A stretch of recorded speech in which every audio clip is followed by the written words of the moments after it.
believe you're live, boo-boo. Hello? Can you hear me? Is my sound on, Eric? I don't know. The usual thing. Wait 30 seconds. Up right here, right? That's how it works. How's everybody doing? I hope you can hear me okay. Say something, boo-boo. Hi. Hi. Huh? Hi, can you hear me? Hey, Christopher. How are you doing? Can you hear me okay? Can everybody hear me? Hey, what's cooking, Nashville? How are you doing? Can you hear me okay? You can hear me, Debbie? Yay, we have sound this time. Okay. Oh, because the headphones aren't even plugged in. That's why I can't hear.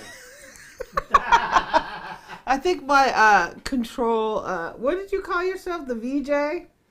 I'm a no J today. You still haven't figured that out. Eric was supposed to get some training, and he didn't do it. Hey, Joann, how are you doing? Hey, Christopher. Hey, Debbie. How are you doing? Eric, you got the camera really high on me. Hey, Cindy. How are you doing? That's because... Oh, because, yeah, okay. Yeah. We're doing some little Avoiding different. mad bombers?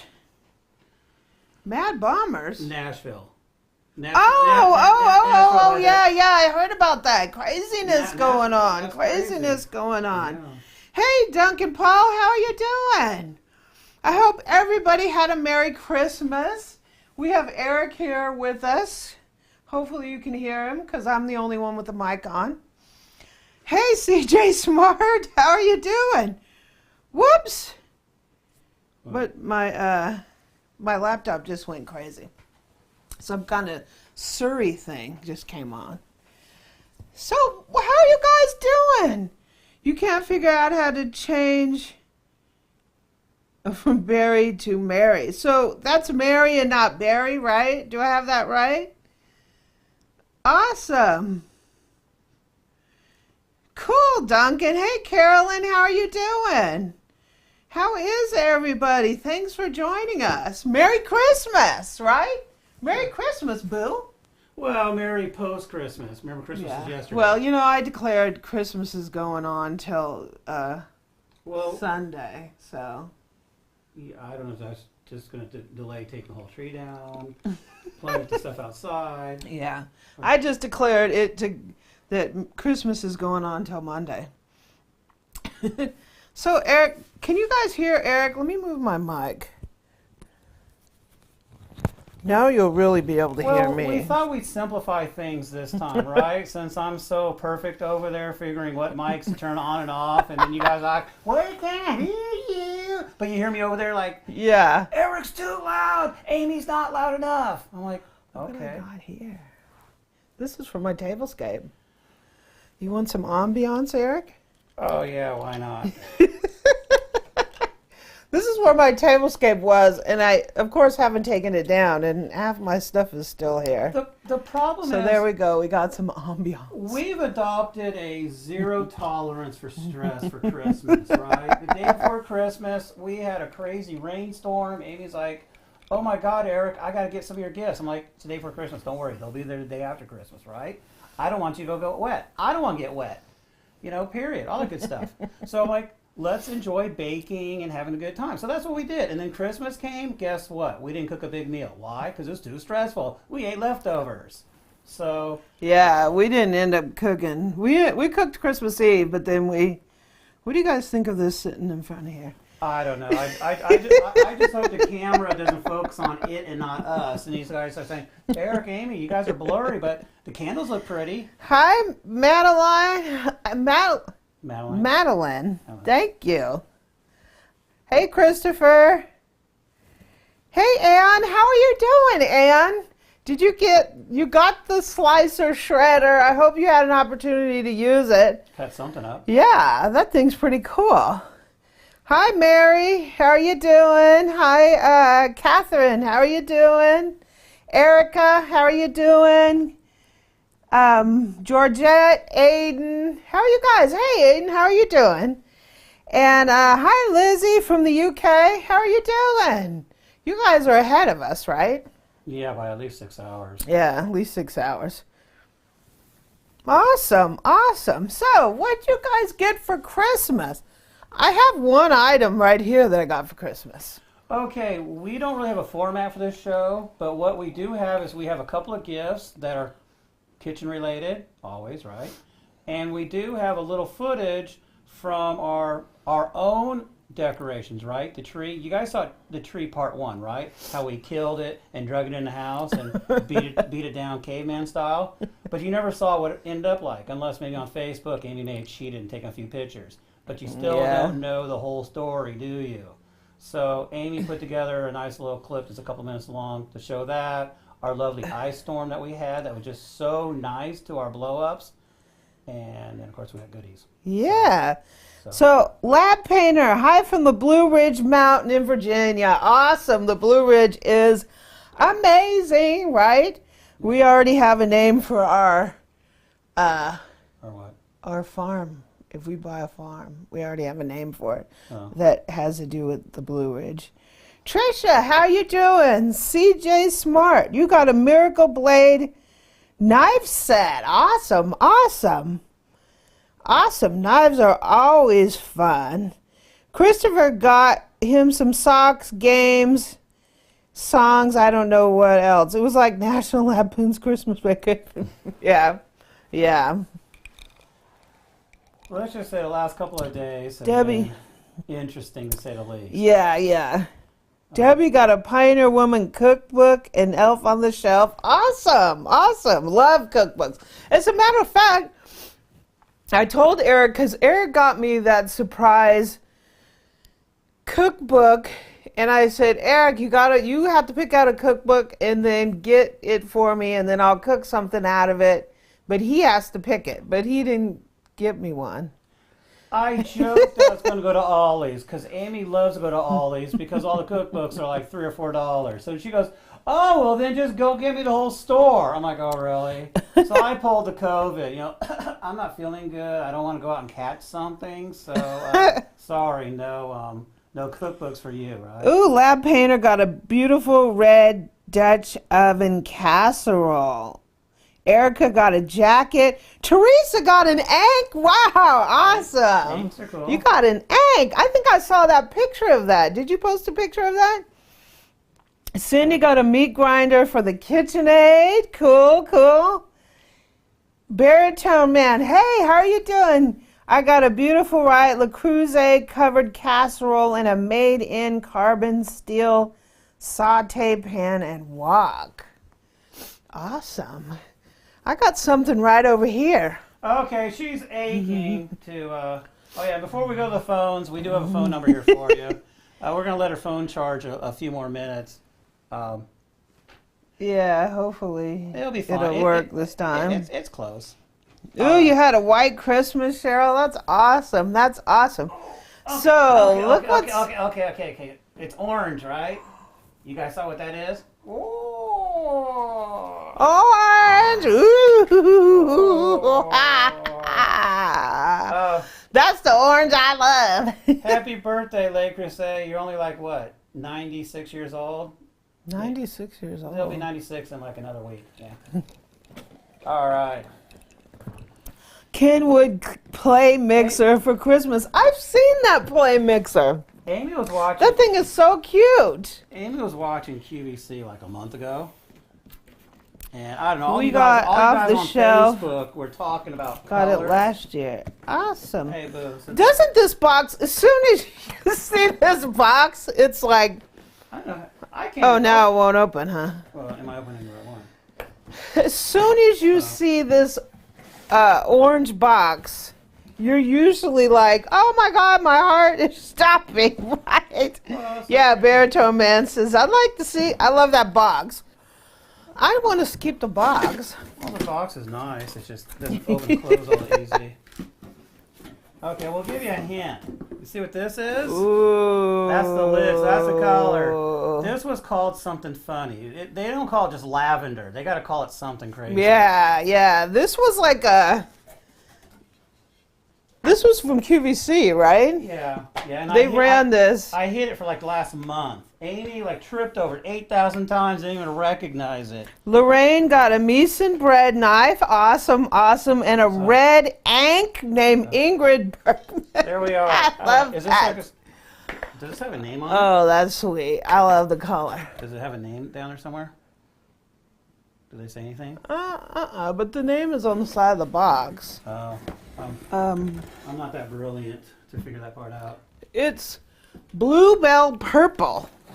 Bluebell, oh yeah, I would have guessed that. Bluebell Purple. Jessica got a very nice 15-inch round pizza stone and peel and an extra mixing bowl for the Seftronics. Awesome.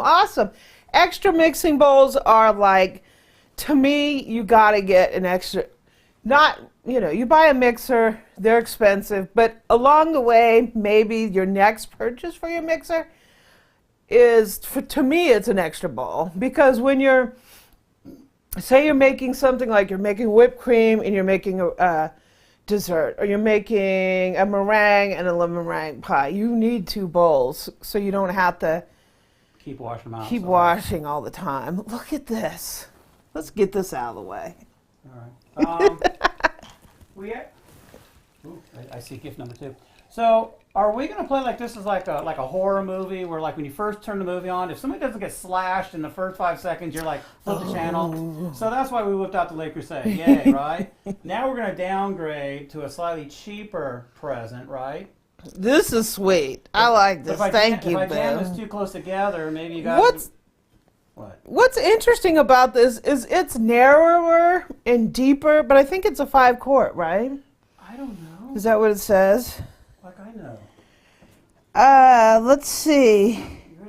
Catherine got a smoker. What kind of smoker did you get, Catherine? That's awesome. That's right up Eric's. All right, I just dumped everything out here.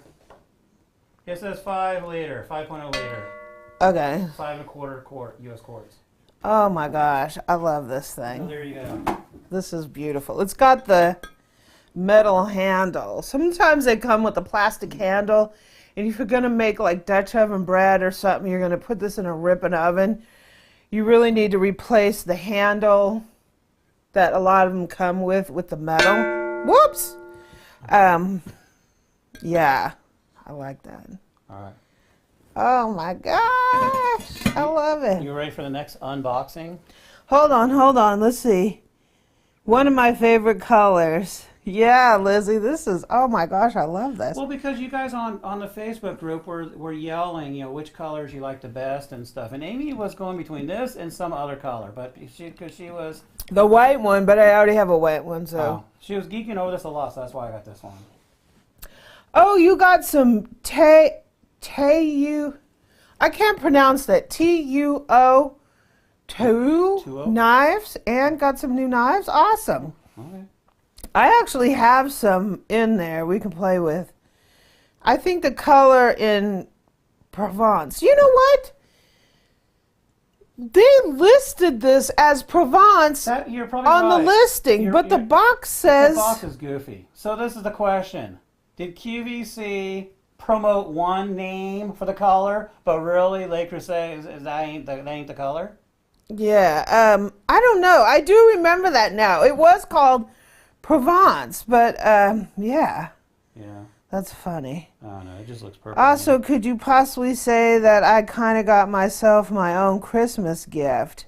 Oh, that's as Amy. Well as Christmas shopping Amy, for my Amy. Who shops for herself? Go get over there by the window. This is a Christmas present. We can do an Amy opens her Christmas presents that she opens herself. This is a from Amy to Amy. I had nothing to do with it. Over there, there's a box from All-Clad plus 2 little boxes. Oh, and then there's also another box. So there's like 4 boxes. We can open those because I did the same thing. People buying their own stuff. A musical pan lid. Okay. That's interesting. What will be the first thing you'll cook in that? I was going to cook some Italian wedding soup. Don't forget this one, boo. Oh, yeah. Eric got this. So we'll open this one up, too. And I showed this in the Facebook group, so we'll open this too. Yeah.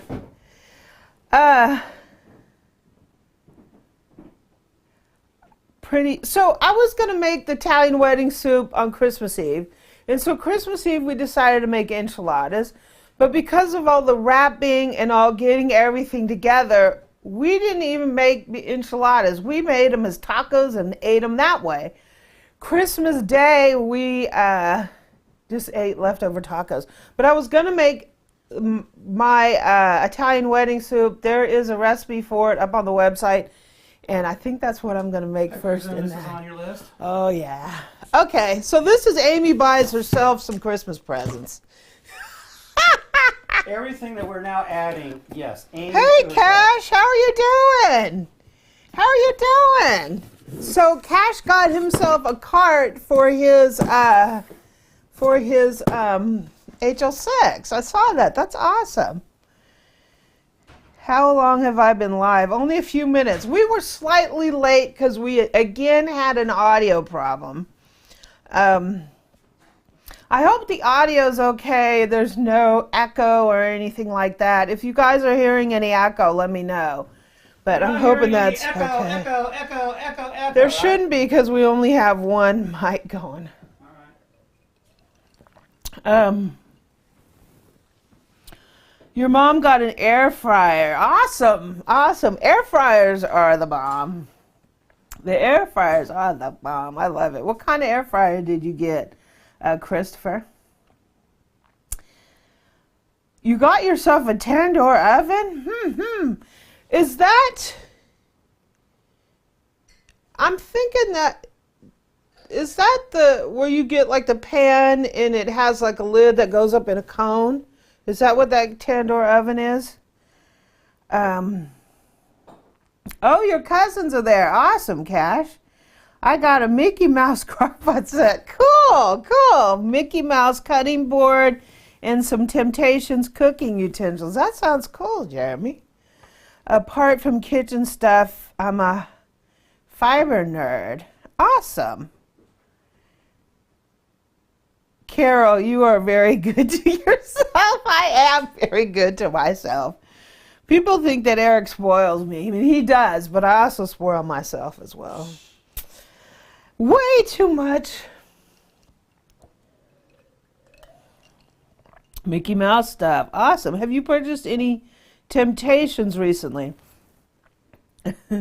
I did get some Temptations. She was having like a bunch of 40% off sales, and I got some a couple olive flutter bakers with the lid to it. I got,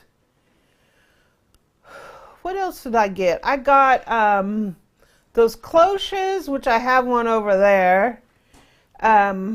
I got the silver and gold one. I used that for Thanksgiving.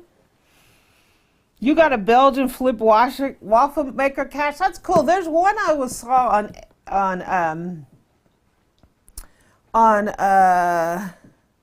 can you get the knife, Boo? What knife? The cutting knife? The box cutter? Box cutter. I saw I saw one with removable plates and it flips, and I wanted to get that one. So, some all-clad utensils. Awesome. Amy and Eric, Vicky. Hey, Vicky. Thanks for watching. I appreciate it. I hope we don't drive you too crazy, right? So this is an all-clad measuring beaker or something. I don't know. I think this is a unique piece. So I got two of them. They were only like $9. If you need this for your water. Oh, thank you. They were only like $9. So let's see. Clay oven and a silicone. Yeah. I had one of those, but I dropped the top to it, so I broke it. So, ooh, okay. Whoops. What's that? Is that a beaker? Hey, Six Woods Taylor, how you doing? Oh yeah, Cash. I'm gonna get that in the mail to you this week or next week. She's on vacation. So I'm on vacation. I wouldn't count on this. This is an All-Clad measuring cup. Do we need that? I have no idea why. Well, this is why. Why? So, they're crazy. What? So they sold this on the All-Clad factory sale as an All-Clad measuring cup. And I was like, I've never seen anything like this. It's just like, you know, a plastic measuring cup. Unfortunately, it's just all milliliters, so there's no like cup markings. But when I got it now, it's obviously the cup part to their immersion blender. Oh, geez. They sold it with the cap. Oh my gosh. So I guess they had extra of these, so they just cleared them out as a measuring cup by themselves. That's really funny, All-Clad. So I have 2 of these. You're drinking water instead of hooch. Oh, Eric could give me some hooch. Here, boo-boo. You tell me what you think this is. Is that hooch? I don't know. Does that taste like it's special? Strawberry. Well, there's actually 2. Jamaica Me Crazy and Wild Berry. How was your Christmas break? Oh my gosh. It's so good. Yeah, you can call in, Cash. Let me see if I can This get is my... our call-in number. Amy didn't really have time for some fancy graphic, so we're doing this little home job. 877-380-2582. Operators are standing by. Are we, Amy? This operator's standing by, hopefully, Okay. if you want to call in. What did Eric get for Christmas? What did Eric buy for himself? Okay. There is a little bit of food related. Before she puts me to work. Eric got hooked up like majorly. I have to go on a shopping moratorium for the next month or 2 to pay for all this stuff. No, that's not true, but so here's the other one. This is kind of interesting. What am I going to do with these? I could use these with my immersion blender. Oh, he's bringing over his favorite present, even though I spent like $1,200 on him. Okay. This is what he likes the most. Well, these are. I could have saved $1,200 and just bought him a big, huge sack. Okay, this is a thing of some tomato seeds. I don't know exactly what's in there. And then she also got me ones for some herbs. There's like 13 herbs or something like that. Is that phone number not working, Cash? What's the phone number again? I don't know.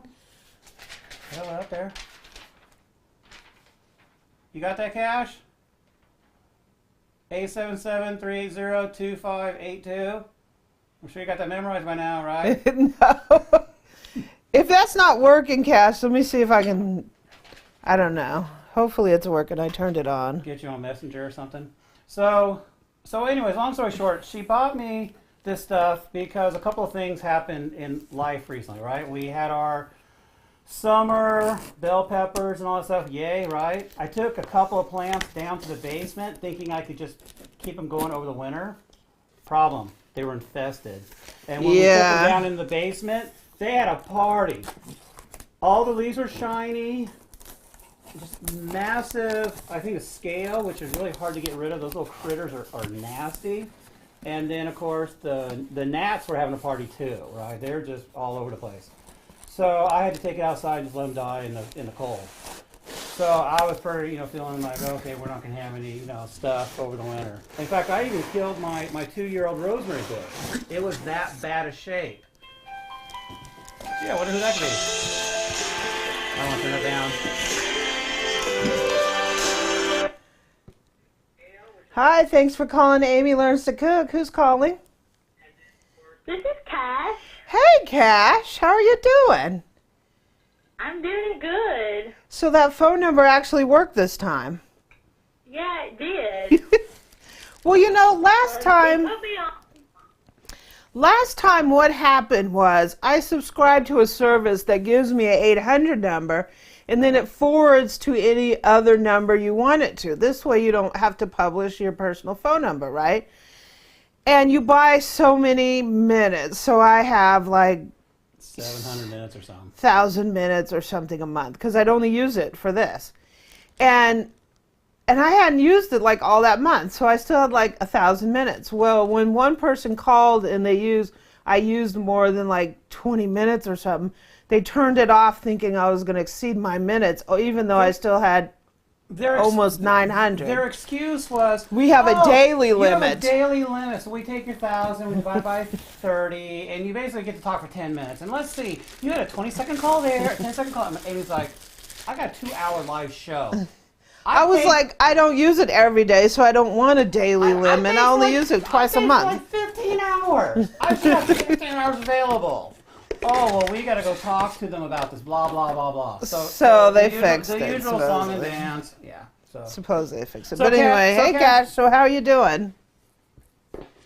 I'm just watching the live. So I heard you got a cart for your all your mixers and stuff.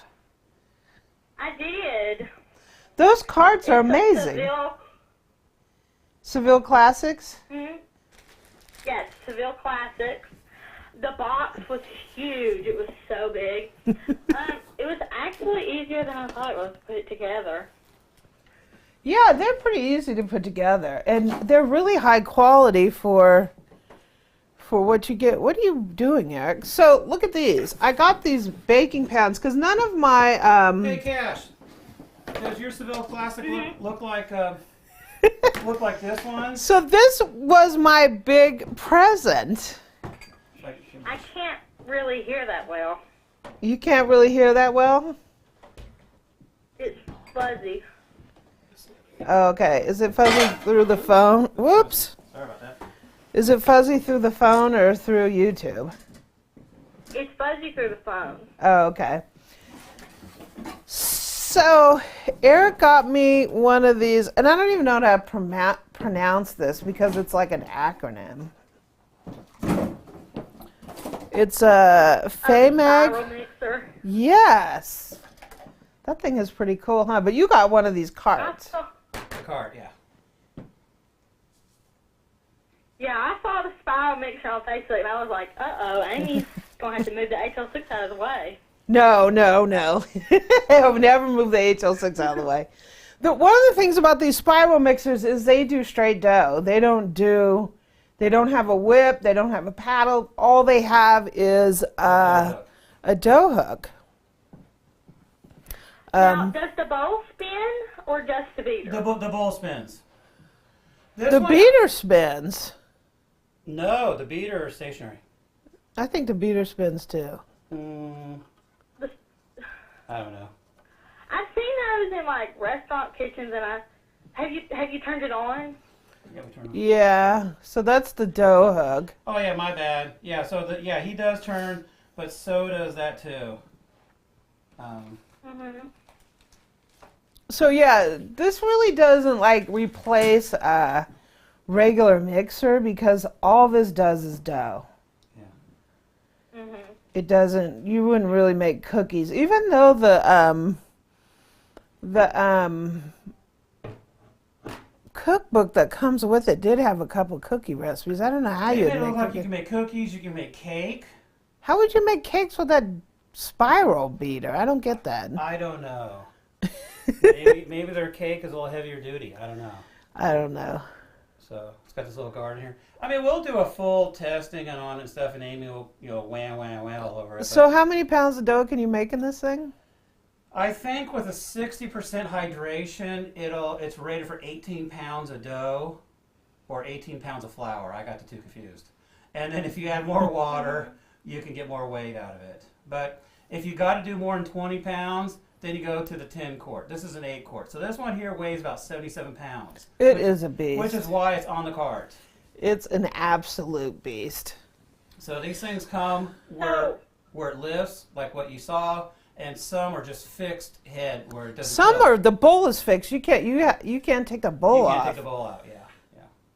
So if you're gonna get a spiral mixer, just make sure you get one with a bowl that comes off. We noticed one difference between another brand, Hostage or something like that. It doesn't have this bar, so some people complain about the dough going up the hook, and that's not a good thing. So people love this thing. So what was under the moving blanket? That was this. That was the cart. So what I did was I did a little deception the other day, okay? Amy was upstairs watching Hallmark. She hears a bang, bang, bang. That's me with a mallet beating this thing together, right? And she's like, Boo, what are you doing? Nothing. Bang, bang, bang.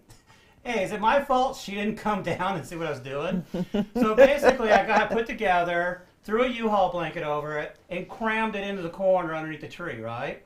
And I put a threatening letter on there, right? If you touch it, you don't get it, right?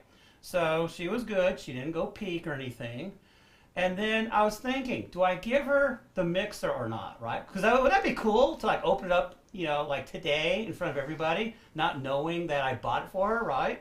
Because I lied and said I didn't spend any money for Christmas because we're trying to be he was like, year.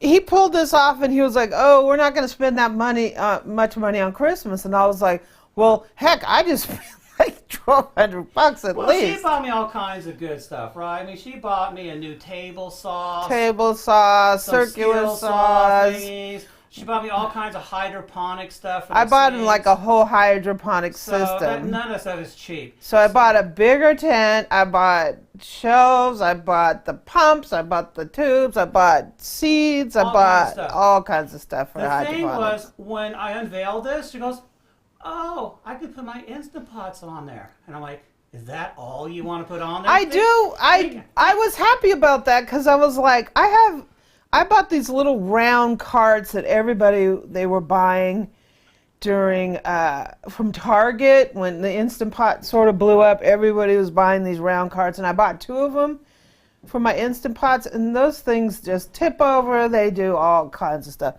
So when he said, oh, I got this for your Instant Pots, I was like... I didn't say I got it for your Instant Pots. I just said I got it for you. I was like, yay, I need something to put my Instant Pots on, right? And then he saved said... a ton of money. I was thinking, if I don't get that box to her, I could save like $1,300. I could do something with that money. So when I said, I think I hear some reindeer at the back door, she's like, what? I said, follow me. And I drug her to the garage, right? Because that's where I was hiding this thing. And I said, look what's in there. And she could barely make it out. But then her little, eyes perked up. So, yeah. But, yeah. So how many, Seville Classics cart do you have? Now I have 3. Yeah. But this one doesn't feel as This one is smaller than the other ones. I don't know why. You probably have one that's similar to the other one that I have. The one I got is the one that they have on Amazon. Yeah, you probably got like a classic Seville Classics. This one is Seville Classics, but the box on it said something like, it was from Sam's. It said Members Mark Seville Classics, and it's smaller. It feels lighter. Yeah, than the other one. They say it handles 500 pounds, but it just doesn't feel as heavy. Because I think the one that you got, you can manhandle it a little bit. The one you got's a better one. The other one that I have is probably the one that you got. Because it's. So you have 3 mixers, or what do you have on it? On my other ones, I have 3. So one of them I have the Cooking Chef. I don't know what I have on. But on there, I have the Cooking Chef. You got a Pro 5 on there, the white one. My original Pro 5. I have. You got the classic. I have the red Commercial 8. I have Breville Bakery Boss on there. I have a Classic Plus on there. And I have my Pro 600 on there. So those two. On mine, I have I had the HL6, I had the Artisan, and the Breville food processor. Yeah, that's nice though. I mean, it's one spot. You can roll it into the kitchen if you want.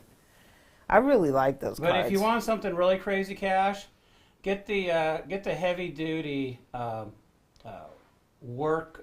It's like a, I don't know what you call it.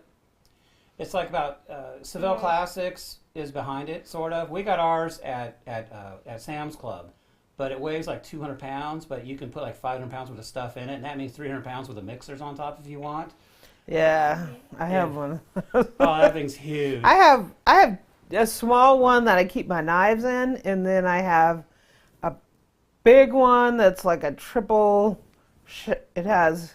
You got your All-Clad, the heavy-duty cabinets on one side, drawers on one side, and I have like, what do I have on there? I have an HL6. I have that All-Clad with the Dutch oven in there. I have that on there. I got the Wolf on that. And what else? I got that All-Clad cooker on there. And right now I have like an Instant Pot multi cooker on there. But I got that one recently, but I haven't used it. Where do you keep your food processors? They're in the pan room. So at some point I'm going to do another tour. There's one row. So for electric. One row of the pan room is two giant metal cabinets that I did an episode on where I was, or a few, because I was organizing all my smallware because it was just flying everywhere. So I still have those two cabinets. The bins that I'm using in there are working fantastic. It's basically has stayed organized since then. I have two of those, plus I have the small one that I use for my knife drawer, and then I got an HL6 on top of that, and I have all my knives in that. And so the pan room is organized with two of those metal racks along. So you have those cabinets along one wall, two metal racks on this wall, two on the back, one along this side because the door is there, and then I have one that goes down the middle. And the one that goes down the middle, and a lot of times I keep my carts in there. I roll the carts in there between the rows. It's like the garage. Yeah, it's a garage. And so that one down the middle right now is where I have my food processors. And they currently are taking up like two shelves. I made the shelves a little deeper on those shelves so my food processor will stay in there. And so right now it's completely unorganized because I have like maybe 5 food processors there. I have an air fryer there, and I have that KitchenAid ProLine waffle maker there, which I want to get a different waffle maker because that thing's too heavy for me to move around. So what's the waffle maker that you were talking about? So one of the props, if you saw one of the postings that I did in Facebook, I hate cleaning a waffle iron. And I always think of like a hotel where you go there and everybody makes their waffles on one of those self-serve things. And you look at them and you're like, you know this thing has not been cleaned out. All they do is turn it on and burn it off, right? It's just crusty. It's just crusty. So I have like trouble. Like, how do you clean this thing when you can't immerse it? You can't, The plates don't come off. the plates don't come off. And every waffle maker that I've tried to use that the plates have come off only works like, right? I have the Cuisinart griddler, like I really like that, but the waffles are so big and the griddler just doesn't get hot enough where the waffles tend to be really soft. I like my waffles a little on the softer side than some people, but they are really soft. I really try to get hard to get browning on them. So every waffle maker that I've tried to use that have removable plates has not worked that well. There's one on Amazon now. It's new. It's a flipper.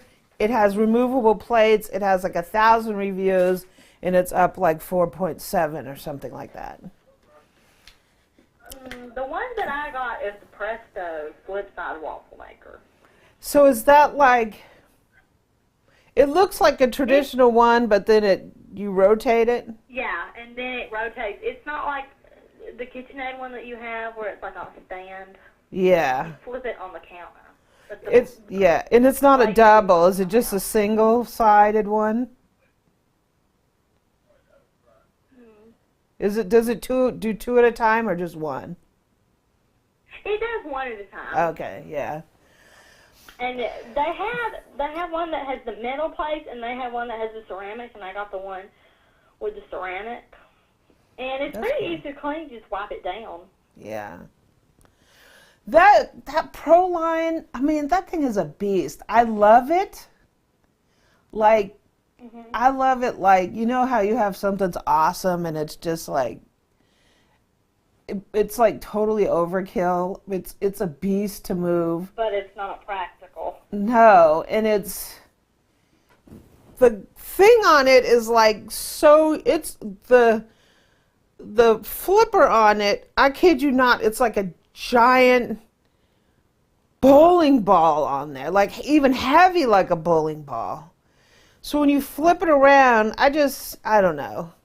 If I have that one and I have another one that's lighter weight, even though I love that Proline one, they don't make it anymore and I want to keep it, I would say I don't make waffles that often because of that thing. Like, it's like too big, too hard for me to move around, too big for me to clean. I really only need a single one. I don't need one of these double jobbers, because when we make waffles, it's only two of us. And so I think if I had something lighter weight that was like easier for me to use, I would use it more often. And I like a single because if you just want one, I mean, with a double waffle maker, if you just want one waffle, both plates are still going to heat up, and it would use more electricity. Yeah. It would cost more money than if you just wanted one. Yeah. Oh, Deb says keep showing what's in the boxes. Okay.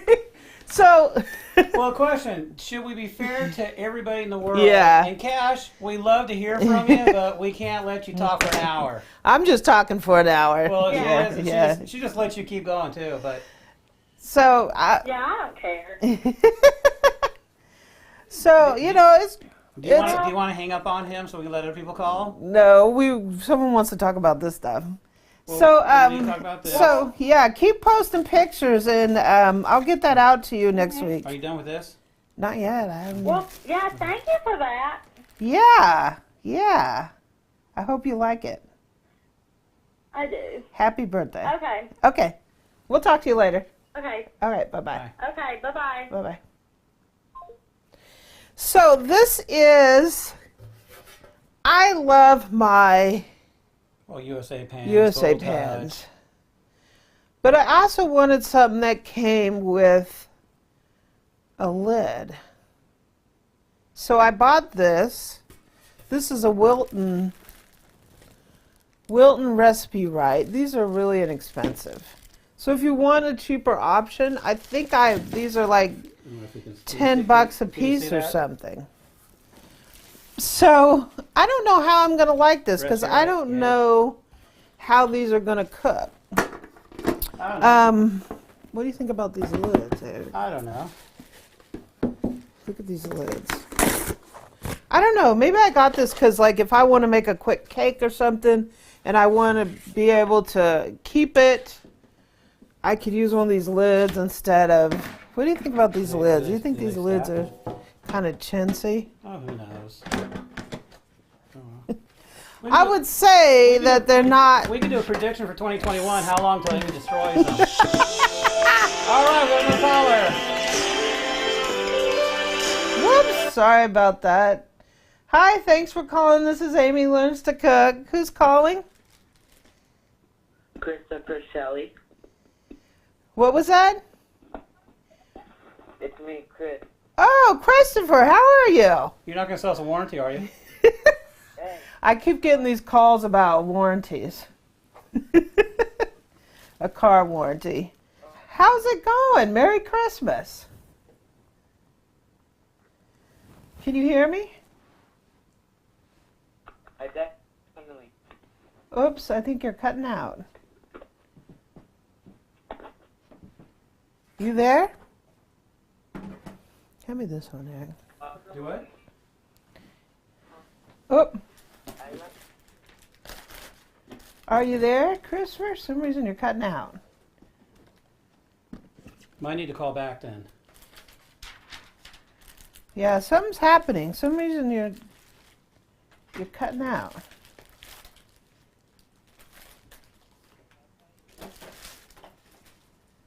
Hello?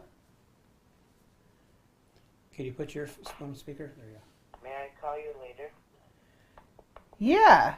Oh, I think I can hear you now. It must not come through my speaker. How are you doing? Pretty good. So what'd you get for Christmas? I'm doing... Hello? Hello? Can you hear me? Hang on, my internet is gone. Hang on. I'll be right back. Okay. There's difficulty. Don't you love technology? You love it, but then you're like, what's going on? Whoops. Let me just make sure my speaker's paired with this thing. Pair. Operators are Connecting. standing by. I'm not good with technology like this. She may not answer the phone very well, but she is standing by. No guarantee. Hold on. My speaker's not connected. Well, worst case, we can get your phone speaker. Couldn't connect. Okay. Oh, there we go. Awesome. So 1-877-380-2582. Well, I just had it. Yay. Hey Eric, I'm not sure if you saw my post. I got a Smoker Pitbull series. It's a brand we sell in Australia. It has a glass door to see the cooking process. Is it an electric smoker or is it like wood? We have a... Well, we have a couple. We have our WSMs, but then we also have a backwoods fat boy. Yeah, so we have Weber Smoky Mountain and a backwoods. And the backwoods is... which is all like... well, the front stainless steel door. It's got like an inch, I think, of insulation all the way around, so it's good. Oh! Okay, so this was my Christmas present to myself. I have the KitchenAid double Belgian waffle maker, and I love it. Is that the KitchenAid Pro line, Robin? That's the one I have. It's like black and stainless steel. Why do you need... What is this? It's a... Why do I need this? Are you crazy? Well, maybe that's a dumb question. What made you wiggle your mouse in the right direction to let this thing find its way home? I need this. Oh, it's a food mill. Yeah, it's a food mill. It's an All-Clad food mill. I got this on the... Whoa! This What? is really nice. This is really nice, All-Clad. I got this on their sale. Their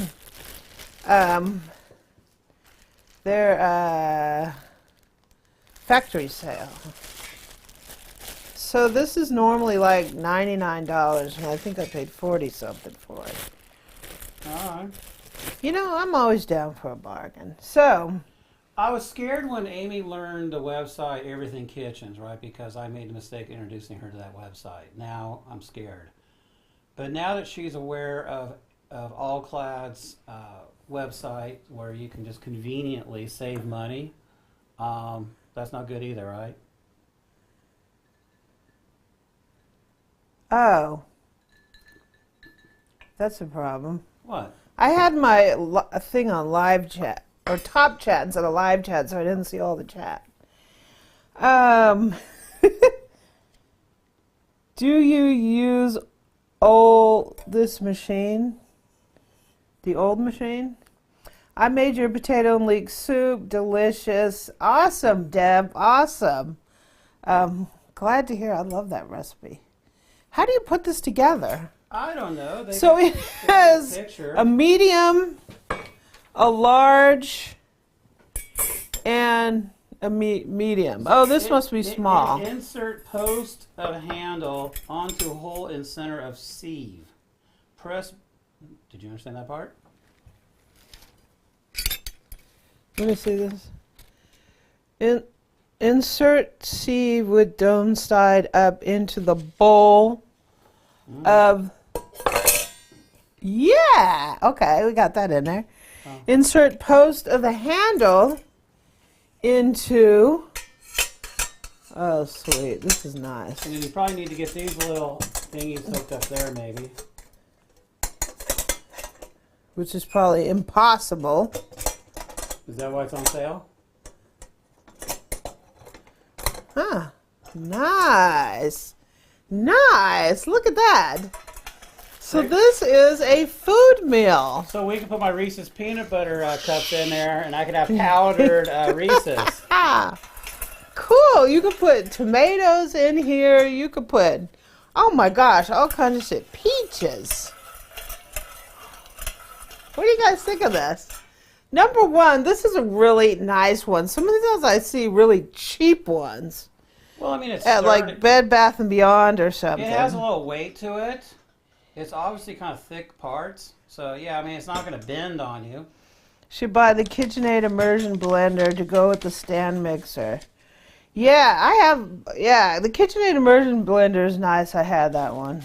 Oh, you lost your connection, Christopher. Sorry about that. I got on Facebook Marketplace a few years ago after seeing them. Sweet.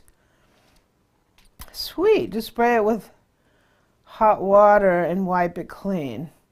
That's sort of what we did when we were cleaning the waffle maker. The reviews on QVC. Did you get the 8-inch lasagna pan with lid yet? The 8-inch lasagna pan with the lid? Yeah, did you order some? No. I have a lasagna pan from USA Pan, but I got it at the second sale, so I don't know if it comes with a lid. Maybe it does. Not for $5. Not for, yeah. I paid $5 for them. Probably. Do you guys remember when I went, if you didn't see this, we went to the factory sale at USA Pan, and I came back literally with a whole entire like truckload of bakeware, like almost every piece of bakeware that they make. I got a set of their cookware. Yeah, the only thing that got us in trouble was because we got like an actual box set, like 16 pieces that we went on an auction for like a couple $100s. If it wasn't for that $200, we would have only spent $500. Yeah. If I didn't buy the cookware, it would have been. Because I think I have spent like $700 in there. We spent like $700, but you had bakeware. But I got the cookware. I got like their $500-600 set of cookware for $200. Yeah. And I got two of those, two different ones. So that's really what jacked the price up. Yeah. But I got some amazing stuff. Some amazing stuff. Oh my gosh, I like this. I paid $40 for this. Okay, well, I hope you enjoy it. This is really nice. That's usually like $100. So a question for everybody there. Sweet. If you have somebody in your house that you normally would buy Christmas presents for, and they then decide to buy themselves something within, say, 2 weeks of Christmas, should that count as a present towards them? Oh, All-Clad has the 8-inch lasagna pan. It's the square. Yes, I've seen that. I have an All-Clad lasagna pan, but it doesn't have a lid. It's like it's like a roaster with the lid. But on the All-Clad sale, they had the square cake pans that with the lid. They were gone. I tried to get some of those too. They were gone. They haven't been on the sale since the summer. But they haven't been on sale since the summer. But when they came up on the sale, oh my gosh, I tried to grab those. By the time I put it, the problem is I put them in my cart, And then I was looking around, shopping for other stuff, and by the time I went to check out, they were gone.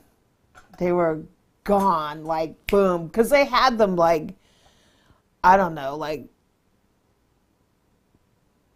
what the price was, $19, $29, something like that, and those are expensive. Yeah, I remember that. Oh, you got an Amazon. CJ Smart got an Amazon basic bakeware.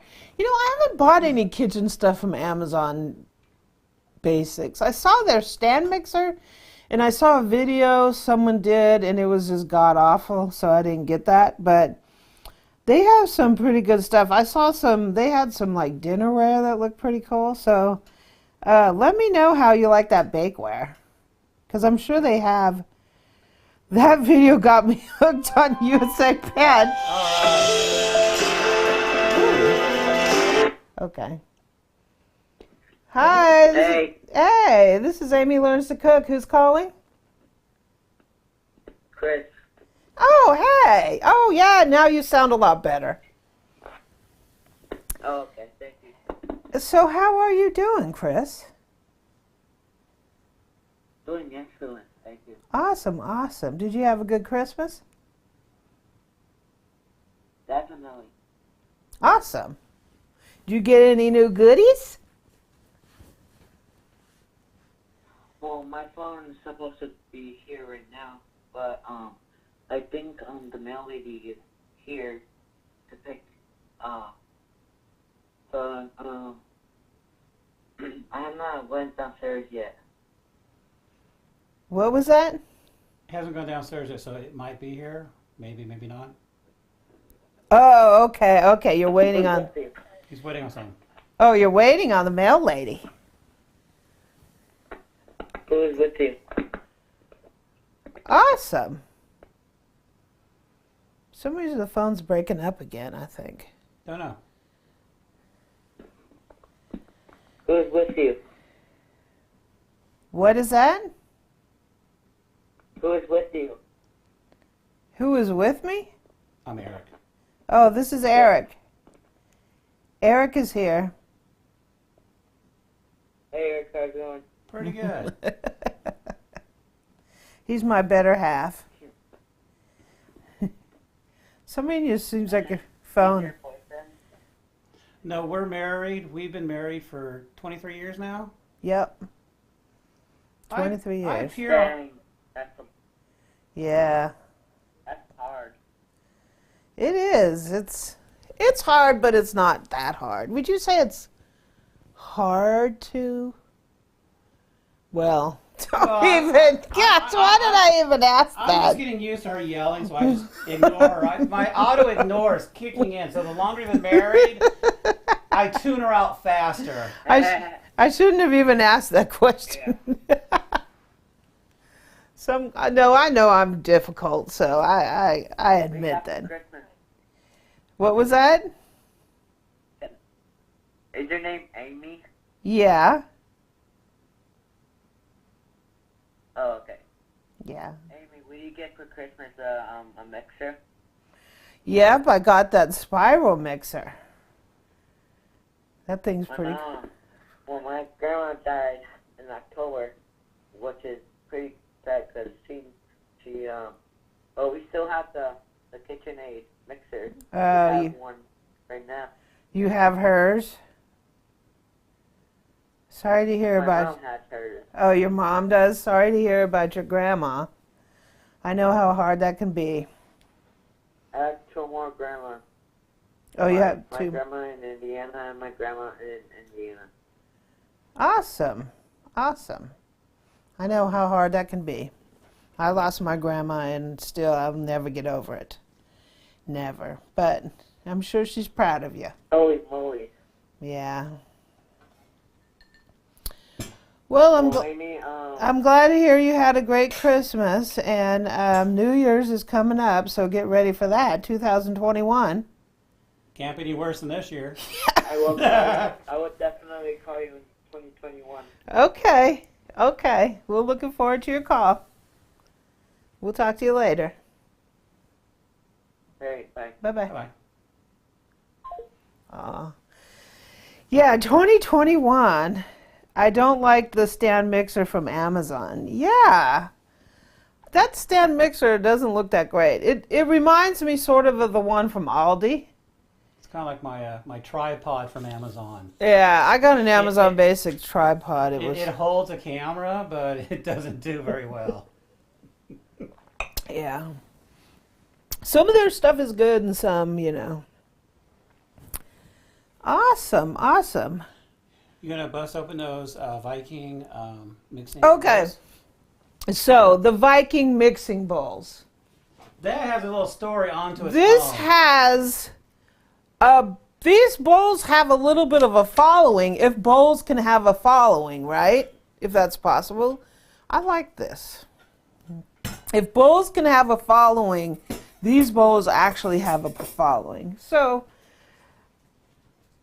you can say the story about these, Eric, and then I'll tell them what happened once I got these. I was at Sam's Club, bebopping around, taking pictures of all the cookware that Amy's missing out on because she's, you know, hiding from the Rona, right? And I'm the one that's got quadruple mask, face mask, you know, ear protection, eye protection, gloves, body, you know, suit on, right? And I'm just taking pictures, going, "Hey, boo, what do you think of this?" And she'd be like, "Get it." I'd show another picture. Get it! That's all I'm hearing on the text is get it, right?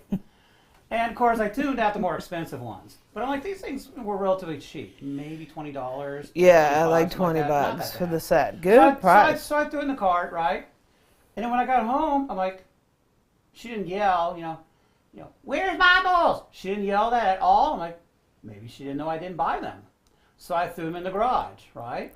Didn't hear anything from her. So I threw it down the basement so she can't see them, right? And I guess what?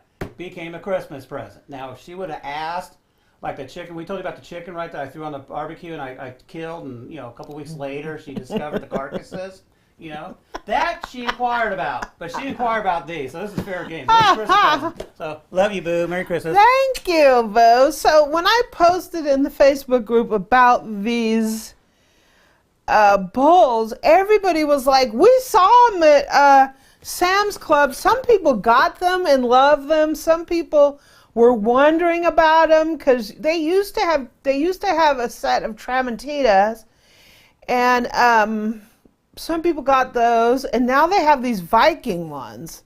So this is a 10-piece, which pretty much means 5 bowls, right? Yeah, because they got lids. From Viking. Of course, Viking doesn't make their stuff. No, it's licensed to somebody. Yeah. I wonder if Tramontina doesn't make these. That wouldn't surprise me if Tramontina didn't make No, these. Tramontina's not listed on the box. There's some other company, like, it might be a woman-owned company or something like that. Designed in the United States. Yeah, Where does it say? It's somewhere on here. Oh, Clipper. Clipper. A woman-owned company, certified. Awesome. Yeah. Clipper Corporation from Carson, California, licensee for Viking. Yeah. Sweet. Yeah. It's a woman-owned company. I like this. All right, so we got bowls and we got lids. Who's the big one? Okay. All right. So a bunch of people in the group got these. The box lists what the sizes are. This one is, I don't know if they tell you on I the don't know bowls what happens themselves. with the bowl. This is it's at least a 60 quart. 60 quart? No, not 60. Why does it say 60 quart? 6.0. Those are points. Come on. 60 Oh, okay, points. this is the 8 quart. That's the 8 quart. This one, Oh my gosh. this one is marked. My husband bought me my first ever KitchenAid. Awesome, Hey, Gene. You got a KitchenAid. Viking. These have lids on it. This is why I kind of like these. So look at these. This set is like $20 at Sam's Club if you have a Sam's Club membership. These are pretty cool. So what I really like about the lids on these is I love the melamine bowls from Williams-Sonoma. I have a bunch of those bowls. I got them really cheap because I got them at the outlet store. You can generally drop them unless you drop the whole I've set. dropped if you drop the whole them. set like me, then they break. But if you drop just one individually, it'll probably forgive you. I've had them for a long time and I use them all the time. They're great. But when I want to make something, like if I want to proof some bread in there or something like that, I have to use like saran wrap or whatever. Throw a tea towel over there or something. I wanted something that has lids.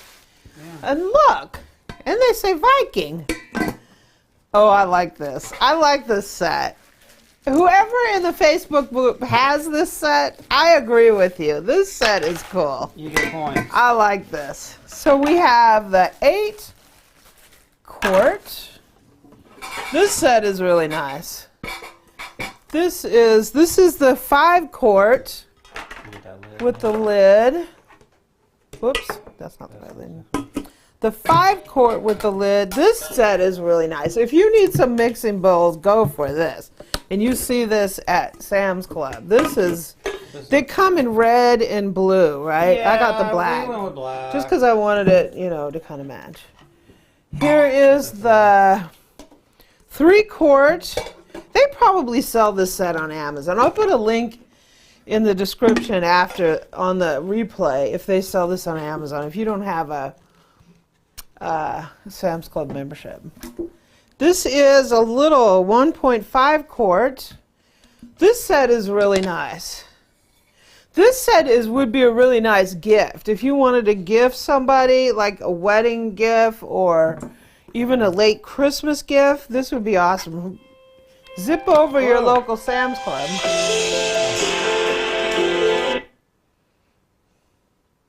Hey, Amy. Hey, how are you doing? Who's calling? Chris. I'm sorry. Oops, hey Chris, how are you doing? This one's Hey, 20 ounce. What's up?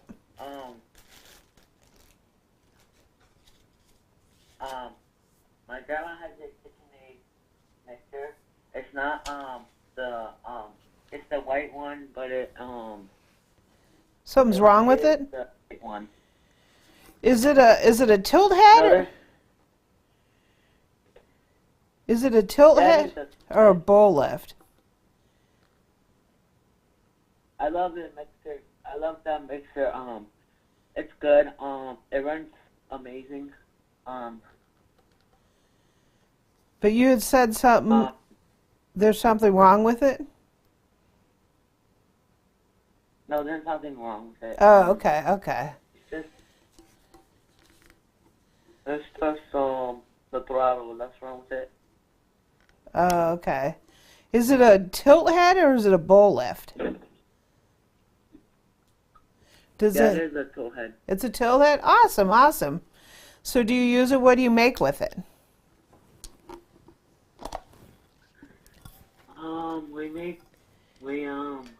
We use it to make frosting. Sweet. Sweet. You make frosting. Sweet. Haha, see? I'm being funny. Can you make a video on your white KitchenAid mixer? Can you? Yeah, on the Pro 500, I have a early 90s Pro 500. That was my very first KitchenAid. I love that thing. Well, when are you gonna make a video of it? Yeah, I can do that. I can do that. Is yours white? Yeah, mine is white. Awesome. Can you subscribe to my channel and then I'll make a video of it today, actually. Awesome. Send me the link. Send me the link for your channel and I'll look at it. It's here, I'll tell you my name. It's Christopher Shelly on YouTube. Okay. Awesome. I'll check out your video. I'm a big time YouTube watcher. I am a fan of you, like really. What was that? He's a fan of you. Oh, okay. Oh, yeah, I appreciate it. I appreciate it. I'll watch your channel too and I'll look at your video. Do you live in York City? No, I live on the East Coast, but I don't live in New York. I live on the East Coast, though. So we're having some nice cold weather right now. Really cold weather. Me too. Me too, Amy. You're having cold weather? Very much. Awesome, awesome. Awesome. Well, it's good to hear from you. Awesome. I'll watch your video and I'll leave you a comment. Okay. Okay. Make sure you subscribe. Yeah, we'll give this subscribe. video a thumbs up. Make sure you stay tuned for the live stream because I'm going to post a live stream pretty soon. Awesome. Well, I'll do that. I'll leave you a comment. We'll talk to you later, okay? Okay, Amy. Just watch Bye. for my Love you comment. guys. Have a good day. You too. I will let you go now. Okay. Talk to you later. Bye-bye. Bye-bye. Sometimes it's hard because your phone or whatever, or the phone service is just, yeah. I wish I had a way to pipe the calls through my live stream thing, but I don't have that right yet, so. Well, that would be an extra layer of complexity. I mean, I can't Yeah. handle just I can't one even mic, get one two mic, cameras one camera. going right. Amy's like, you got to go training. I'm like, what? So you What? got to go to training before we do another live. So, yeah, so today was just really funny, you know. She's like, audio is awful. And I'm like, what do you mean awful? So Yeah. I got to figure out what she was talking about, but yeah. Yeah, we had the same problem. We are having cold weather. How cold is it? Well, obviously it's freezing. I brought in a small trash can just to help throw away wrapping paper and stuff, and chunks of ice were falling off of it because there's a little bit of a lip, and I had it upside my down, gosh. so when it was raining the other day, it wouldn't fill full of water, right? Well, the lip was now up, just about an inch, right? So I bring it in the house, that little inch had frozen. So I'm getting like little 2-inch chunks of ice throughout the house. Chunk, chunk, chunk. I'm like, Amy, what'd you drop on the floor? And I'm kicking it. Oh, that's an ice cube. So yes, it is cold outside. So, Boo, do you like your Christmas presents? The ones I've got. Well, yes. we got to go. I bought him a set of shelving for the garage, too, so he can organize his stuff. So I bought him 3 of the racks that I have in the pan room. I bought him 3 of those. I also bought him a table saw that's like 1,000,000 pounds.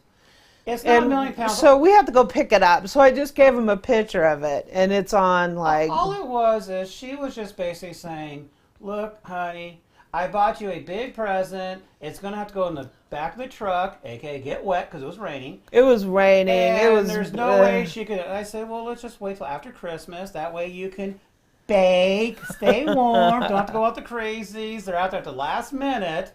And then we'll go deal with the crazies the day after Christmas, right? But we'll go ahead and we'll actually take care of that tomorrow. So, yeah, we're going to pick it up tomorrow. So it won't be no big deal. And we had, and he got a hydroponic system, so. We have a problem with scissors in the house. I said, I want some Friskers. That's what these orange ones are. I said yellow. And she actually got me 3 of them, which is groovy. So we can lose 2 and still have one that Yeah, works. we lose scissors. I was like, I need to get him like 12 pairs of scissors because we lose a pair every month.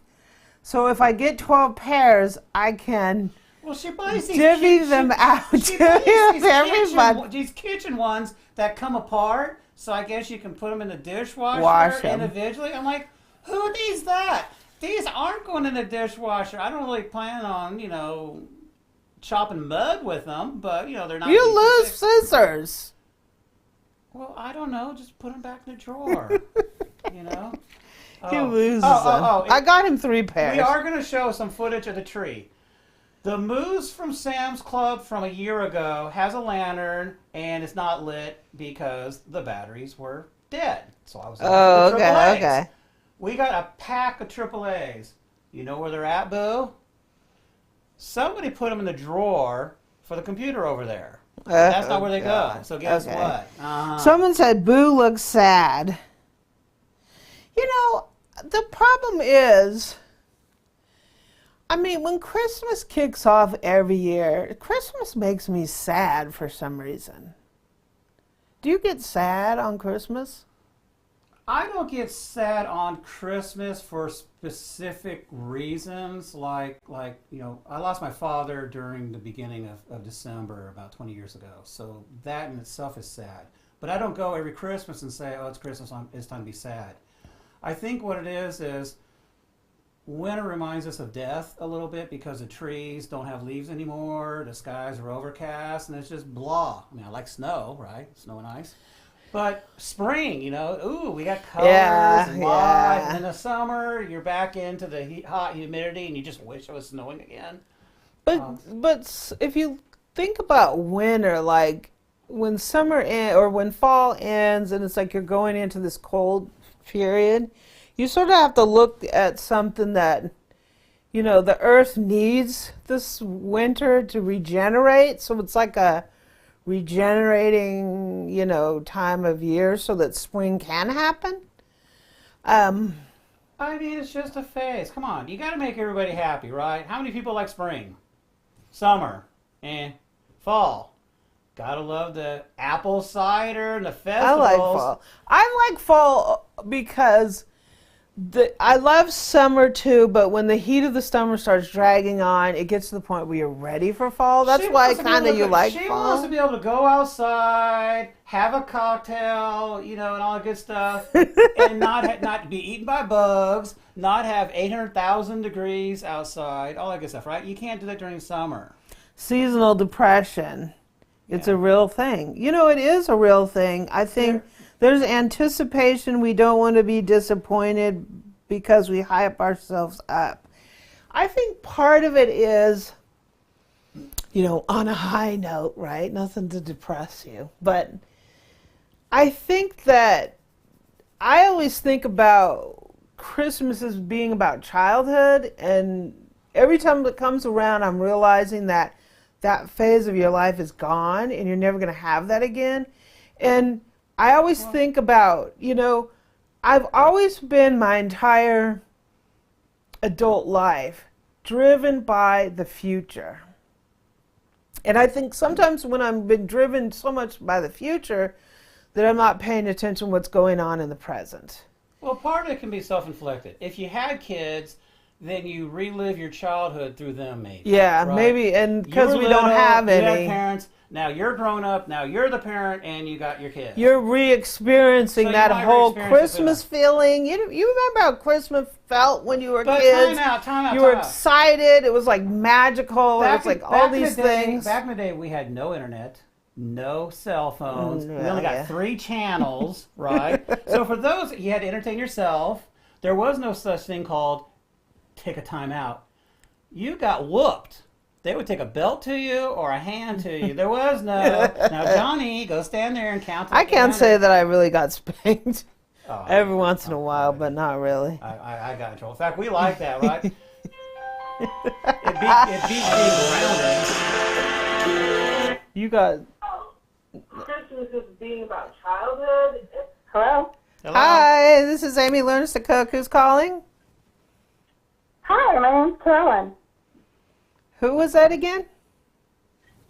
Carolyn. Oh, hi, Carolyn. How are you doing? I'm sorry. I think I have my speaker a little too high, so it's hard to hear. A little bit. I was just watching you, listen to your talk about the season.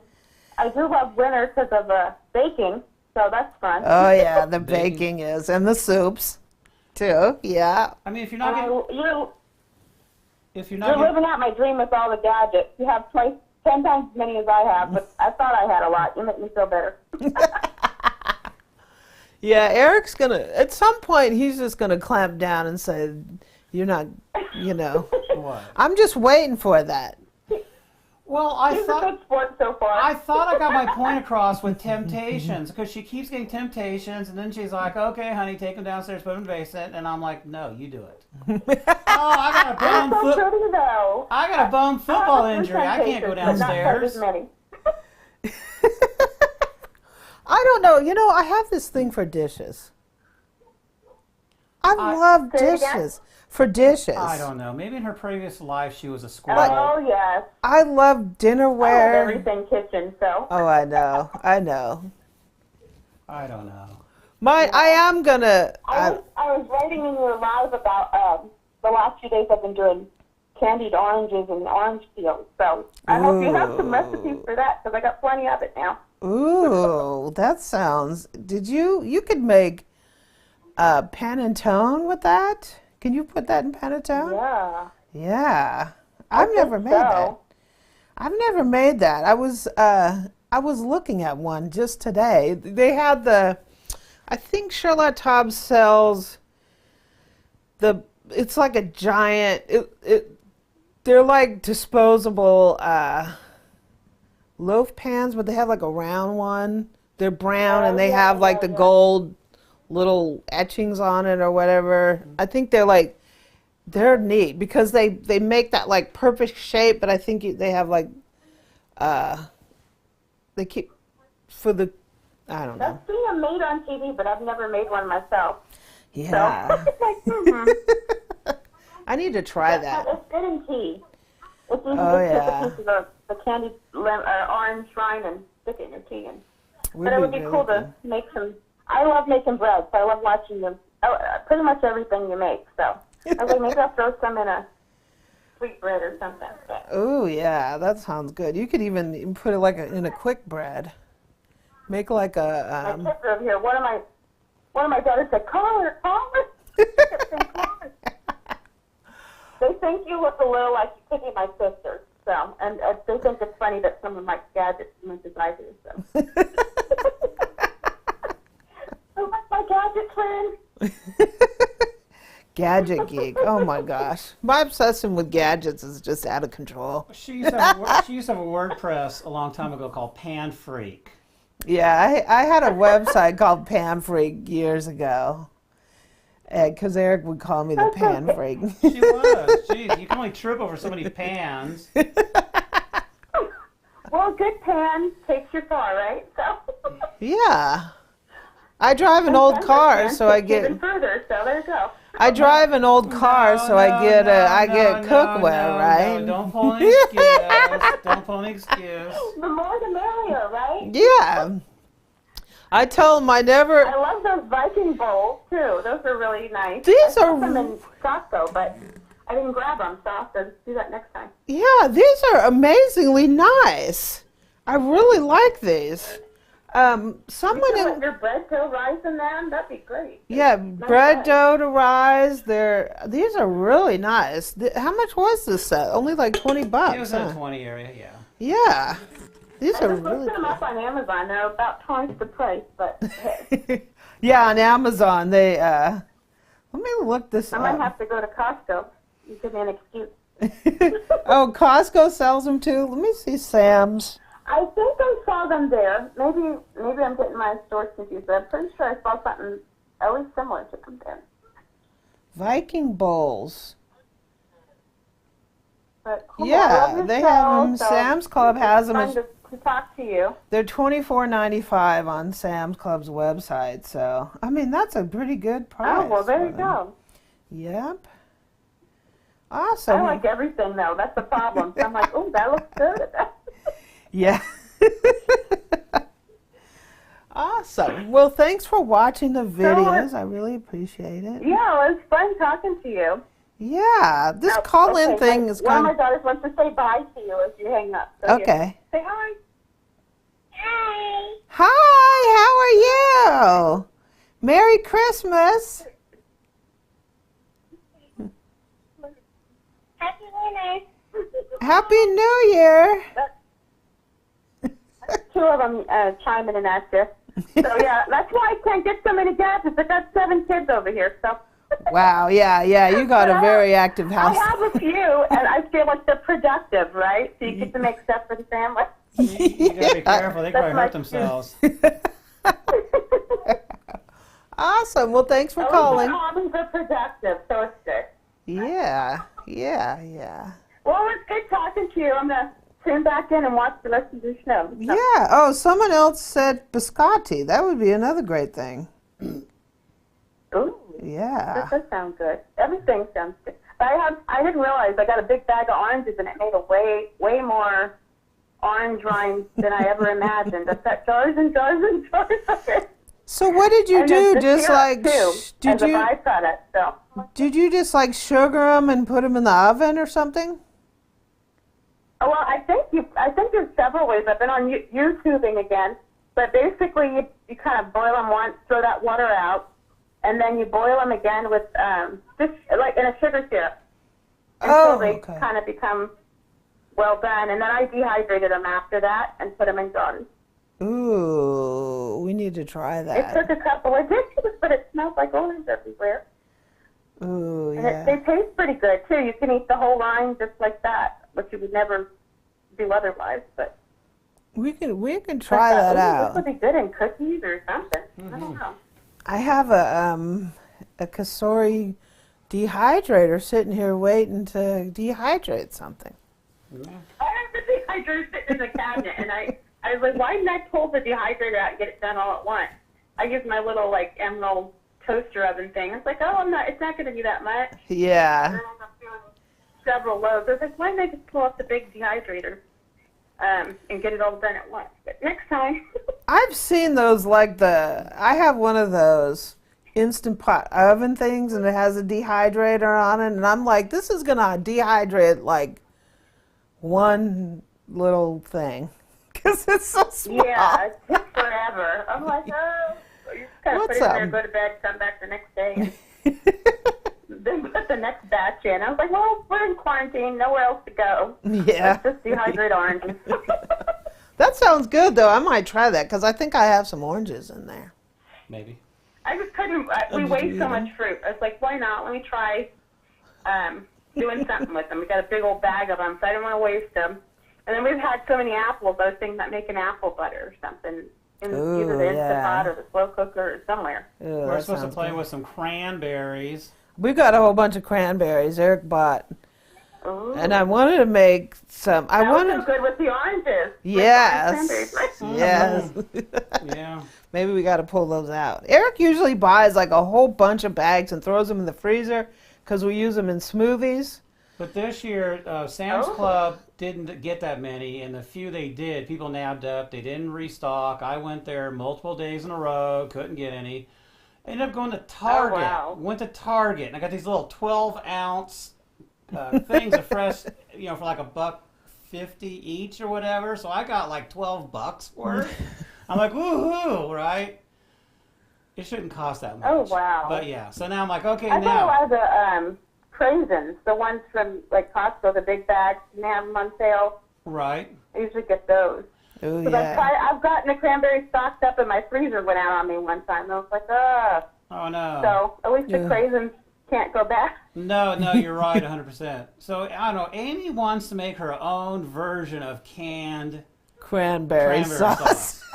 I've made That's the best. I like the rings in it. I made like I like regular. the canned look. You slice it. Well, Great.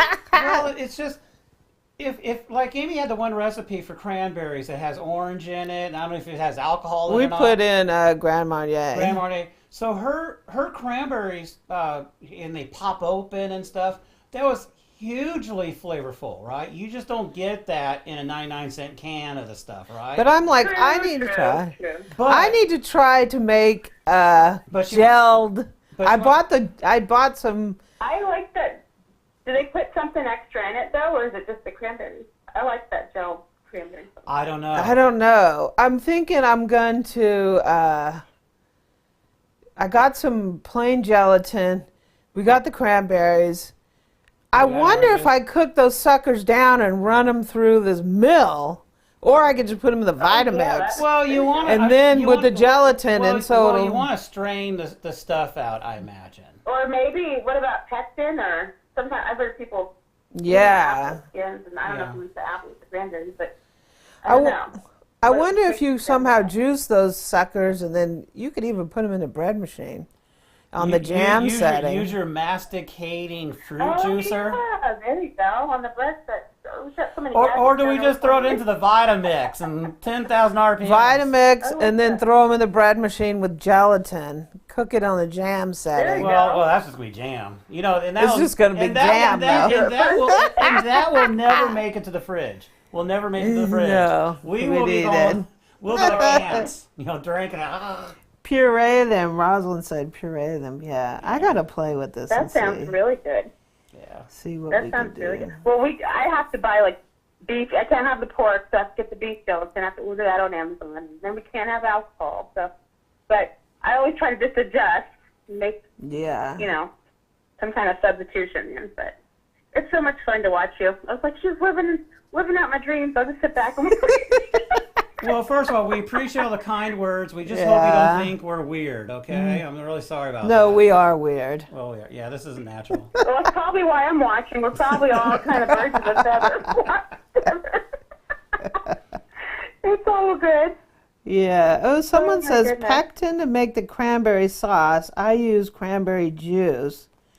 Yeah, I wonder if you could can you just throw cranberry juice into a bread machine on the jam cycle with some pectin in there? Would it gel up enough and then probably. pour it into some kind of Can. pour it into a can? How could How do you get it to fit like a tube? where do you get a tube mold? Like silicone. You have to finish off a can of cranberry sauce first. I mean, you have to have that classic round slice, right? I don't know. Just pour it into one of your Vikings. You're not going to get a classic Who slice. cares? Just eat it. Just do it like that. Done. They do have these bread molds. They make Pampered Chef used to make them. They're like bread molds to make round tube-shaped bread. I wonder. Oh yeah, I've heard like that bread that you cook it, that you bake in the can. I Yeah. don't know how that tastes, but I've heard of it before. Yeah. Use the 12 jelly jar. Use canning. Yeah, you could use a canning jar. No, the canning jars. The problem is the neck, right? Doesn't it go from being fat? You to can get a skinny? wide The mouth. ones, Oh, maybe? the wide The mouth wide ones. mouth. Get a wild mouth, and then once it gels up, just dip it in a little hot water and put a knife around that bad boy, and I mean, it has to be that shape. Boo. This would be a supersized shape, right? It would be big, but that is a pretty good idea, Eric. I could make them. It's not quite straight up and down, Like but that, you can make like a cranberry walnut bread or something. oh yeah. Maybe you can use sounds that. good. I don't know, I'm getting, the more we talk, the more ideas I get. I don't know. Someone said a all cake sounds mold. good. Yeah. Well, I appreciate talking to you. This was fun. It was good talking to you too. I'll keep on watching. Maybe I'll call in for your next live. I think we're going to go live on New Year's, aren't Yeah, we? we just have to think of what we're going to do because we got drunk twice. Oh my gosh. The last 2 New Year's was What you guys didn't see was after the show, I basically was flopping on the floor like a carp out of water. And I don't know. we don't drink hardly at all, but we did on New Year's. Amy was kicking me, and I Well, wasn't it's called budging. alive for a reason, I guess, huh? Yeah. So We did last year. We did champagne. We were testing. Well, we were doing. Was that the cheap wines? But We did cheap wines one year. Oh my gosh! Maybe you can make a cranberry punch. I can't have alcohol, so maybe you can do a cranberry punch or some kind of like something with seltzer or spritzer or Well, we thought we would Maybe do a cocktail. I thought mocktails. I thought we would just come up with a bunch of raw ingredients, make some cocktails. Obviously, those people that don't do alcohol can have non-cocktail ingredients. And we just sit there and just mix ingredients, see how bad they can taste and how long until you fall off your chair. Or in your case. Well, yeah, most of the cocktails you can just make without the liquor, especially the blended ones. You can just leave the liquor out. Yeah. Like I don't margaritas. know what good substitutes would be, like ginger ale or Margaritas would just be Slushy. They just Slushy. Be slushy. Margarita without the alcohol would be still good, though. Blended. With the lime. or strawberry daiquiri or something. Yeah. So instead of putting tequila in there, put some 7-Up or Sprite or something in there. Make it Oh, there bubbly. you go. Yeah, do something to it. Sparkling water. Yeah. Well, you guys are always entertaining. Well, I appreciate your watching, and it's nice talking to you. It's fun watching. I like hearing your stories, and you guys came from. I'm still in California. I'm originally from the East Coast, so. Oh, so you're like opposite of us. We switched places, I guess. Yeah. That's not. Yeah, I kind of miss So fun to California. watch. I appreciate it. Yeah, And we'll talk California, to- we don't have the cold weather right now. I mean, it's cold for California, but not like Yeah. the East Coast. Well, cold Yeah. for California. Are you in Orange County or something? And I'm only asking a dumb We're in question. Bakersfield. Oh, okay. Yeah, it's nice and warm. Bakersfield. Oh, So yeah. we've got like maybe 40. Yeah, I don't know. Okay, I was gonna make fun because my sister lived in Orange County for a little while, and she said basically if it's like 80, it's too hot, and 70, it's too cold. And I'm like, really? And I'm just doing the Oh, my- ultimate, they have nice eye roll. weather. Yeah. Yeah, like 70 year No, round. I mean, we lived in gosh. Sacramento, and I think we went maybe it was like 7 years in a row. Yeah, it's a similar climate. We Yeah. didn't get frost. We somehow, and then of course 1 year it caught up and it killed all our plants. We're like, okay, so we do get cold weather once in a while. But you're right, 40s is. Oh, not that here bad. it's supposed to be like 15. Yeah, we Oh yeah, we yeah, get up to 110 in the summer. Yeah. Like what? Like Sacramento's weather. pretty yeah. much. You Yeah, get to 110, but then inside your car it's more like 140, and if you're not paying attention, stuff melts. Yeah. Yeah. So I won't complain about winter blues. I'm enjoying the freezing. Well, our freezing. It's not freezing, but Well, our chilly weather. Well, if you stay on Thank long you, enough, weather. we're going to show a little footage. We somehow ran out of time, okay? So we never got around to doing Christmas Tree Part 2 to show what happened to the tree once we actually started putting lights on it and stuff. So it looks more like a bush. And we also had some ice storm that attacked my blow-ups outside. So we got a little of that. And then, of course, we got pictures of what it looks wow. like after we cleared the ice Go off cue of it. that up, Eric. So we need to get that going. But So yeah. we'll cue that up. But so there you guys is a can see small that. part of Amy got a picture of me across the street with a snowblower in shorts because that's what I do. California style. Yeah, that's what I do. So, Okay, we'll You go. think we're in shorts in the winter? I don't know. yeah, Well, it's good talking to you. I'll get off. Good so talking some to other you. people So you can in, call. Go but, ahead yeah, and cue it's that. been fun. It's been fun. Thanks for calling. Thank you. I appreciate it. Thank you. Take care. Talk to you later. Okay, Eric's going to try to cue this up. without killing things. I added a little video of our Christmas tree and our front yard snow. It's only about a minute or two long. It's a couple minutes long. So we'll see if Eric can get that going. You know how to do that, Eric? Yeah, I'm good. Oh, Oops, well, someone's we got a caller. Uh-oh. Hi, thanks for calling Amy Learns to Cook. Who's calling? Hi, it's Joan Ross. How are you? Hey, Joan. How are you doing?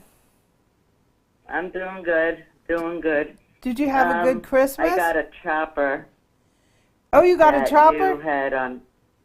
Yeah, that you had on YouTube. The home leader. Oh, okay, with the glass bowl? Yes. Awesome. So how do you like it? I haven't tried it yet. What are your thoughts on the way it chops? I think it does a good job. It has a double blade in it. And what I really like Yes. is the glass bowl, because a lot of people don't necessarily want to use all the plastic. So it gives Right. you like a really nice bowl that you can then put a cover in, throw it in the refrigerator or whatever. I actually really liked it. It's hard to find a chopper, like a mini chopper with a glass bowl. So, And I needed something that didn't pulverize stuff, and I'm hoping this doesn't, being that it does have 4 blades. You don't have to run it as long. yeah. So, yeah, just barely hit it a couple times. Otherwise, you know how those things are because they're so fast. Just hit it a couple Right. times in the tube. It's similar to like a Ninja, but it's, yeah, I really like the glass bowl on that. I thought those are really unique. Yeah, I like that too. So how did you get everything moved and stuff? Are you done with all that? I am. House That's closed. good. Awesome. Everything's done. Yeah. Awesome. So I don't know. These lawyers, they send me a check after 4 on Christmas Eve. You know, like you could have sent it next day. Yeah. Oh, I was so disappointed. I was like, I just wanted to get it in the bank. Who needs to have it laying around? Yeah. But it's done, yeah. That's awesome. So did you do any Yeah, cooking? it's a happy moment. Did you do any cooking for Did I what? Christmas? Did you do any cooking for Christmas? No, my daughter made a pot roast. Ooh, nice, And nice. Yeah, and I have a sinus infection. It's driving me crazy. Oh no. Oh no. I'm just like blah here. I'm like, am I going to be able to talk? Some reason I don't think I don't. I can talk. It's weird. I don't like have a cold, but it's like every morning when I wake up, it's like I'm sniffly, and I don't know if it's just the cold weather, you know, makes your body have a little bit more, you know, it tries to warm that up, the cold air. Yeah. And not getting outside, you know, get some fresh air isn't helping the matter any. Yeah. Eric, I'm staying in. I know. I'm one of the problems is I love when it goes into winter because I want to see a little bit of snow and I like that. But after New Year's, I'm like, I want spring. I want spring to like start on the 2nd of January. Because you want a white Christmas. I have to agree with you. You want a white Christmas, so you have to deal with the cold, but then you just want spring. You got like 3 flakes. We had conversational snow. Yeah, we didn't morning. Wow. But come on, I saw you pushing the snowblower with your shorts on. Oh, that was fun. Well, some of it was fun. With his shorts on.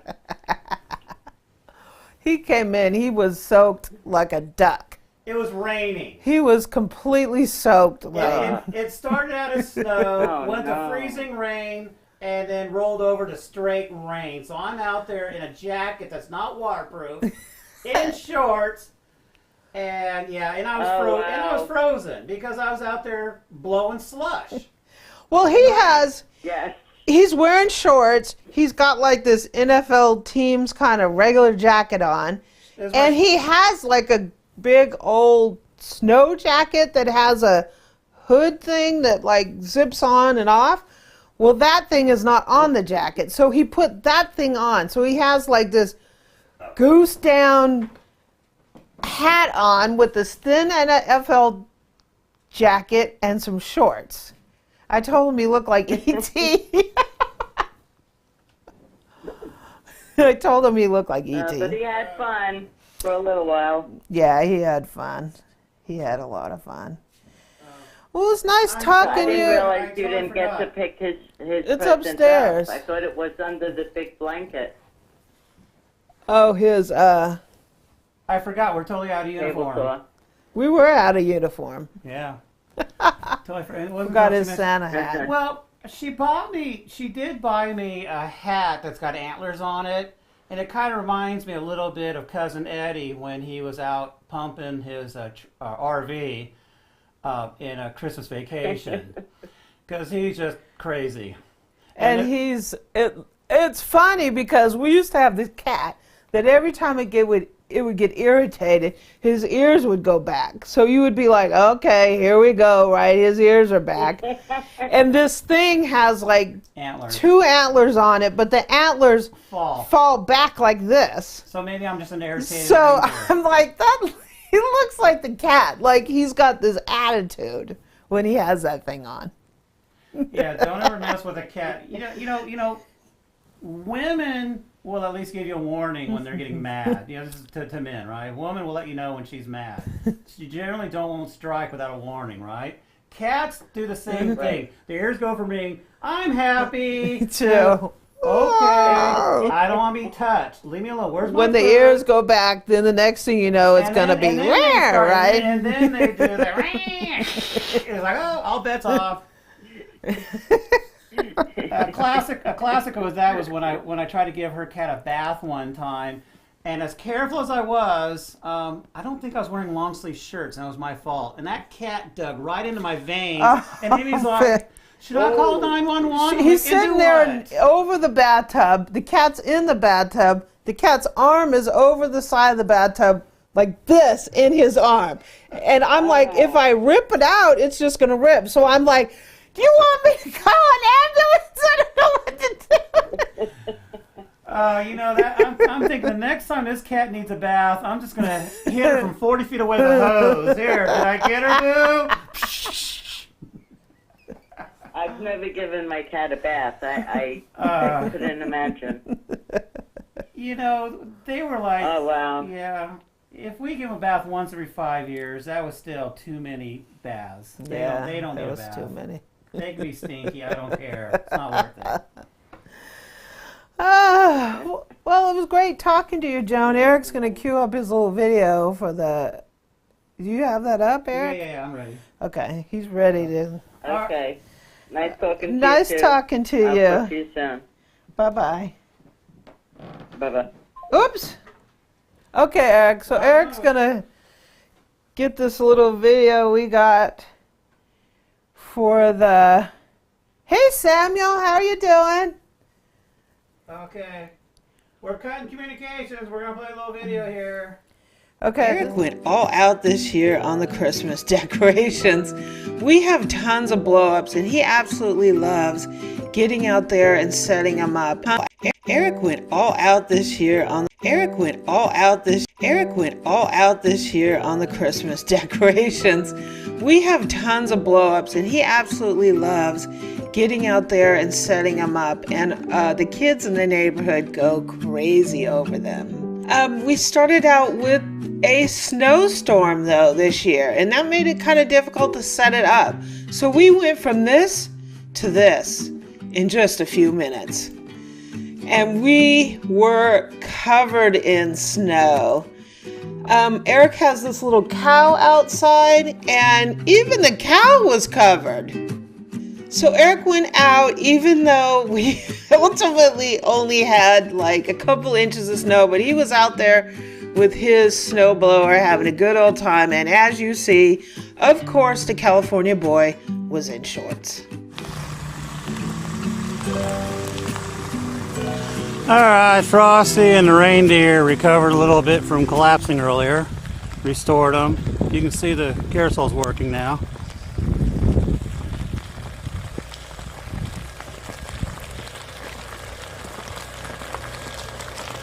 Yeehaw, party must go on, right?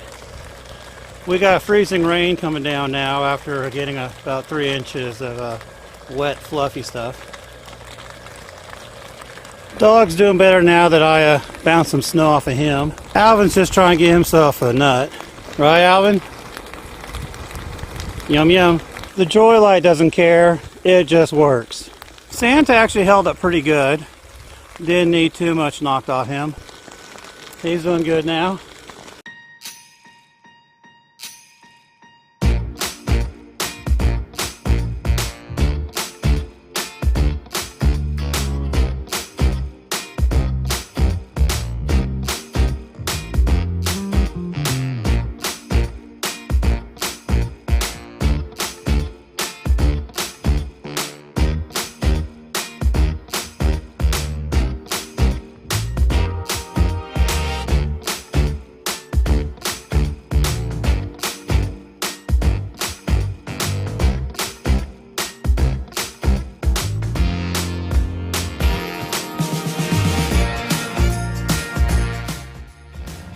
All the little kids coming. Put their hands in his mouth.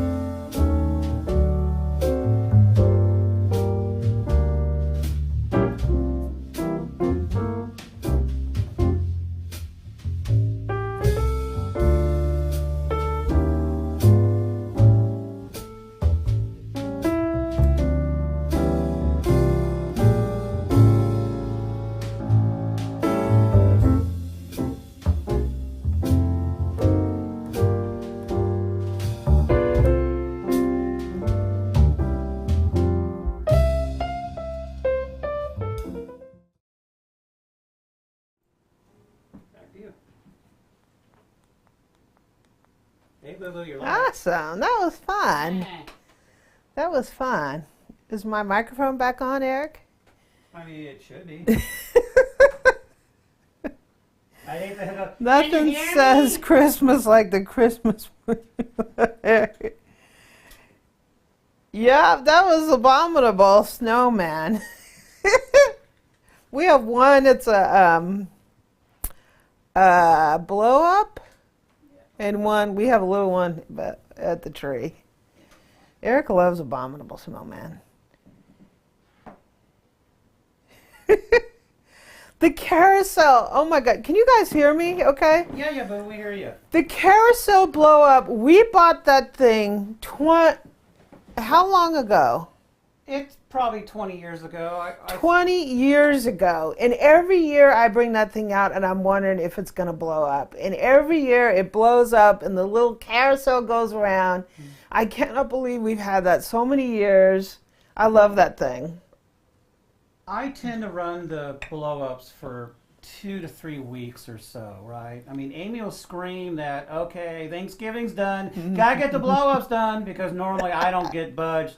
And if I don't get started soon enough, I just don't put them up, right?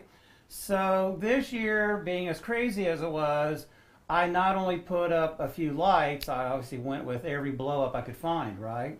And but I like to put the big guys up last, because they take, because I don't like put them up, down, I don't. They run 24/7 unless the wind knocks them, and then maybe I'll take them down until the storm is over. Or like this time we had an ice storm. I actually had to, I ran them the bulk of the storm, especially with the rain. But when we got that second storm at nighttime, I took them down. They had like about 20 pounds of ice on them in the morning. It was awful. Amy spared you the details of that. Hey, John, how are you doing? Hey, Mark. Hey, how are you doing? So if Mark is watching, we haven't talked to you in a while, so if you want to call in, why don't you call and say how many mixers you have right now, right? Because I think you're in the club. I think you're in the HL6 club, right? Or is that for a limited time only? I love the abominable, even though he's a mean old guy. Mark has the most Hobarts of anyone that we know. So yeah, he's got the Hobarts, he is right? Mr. Hobart. Yeah. That's awesome. I love the Hobarts. The Christmas cow. Yeah, the Christmas cow. So the story on Bessie.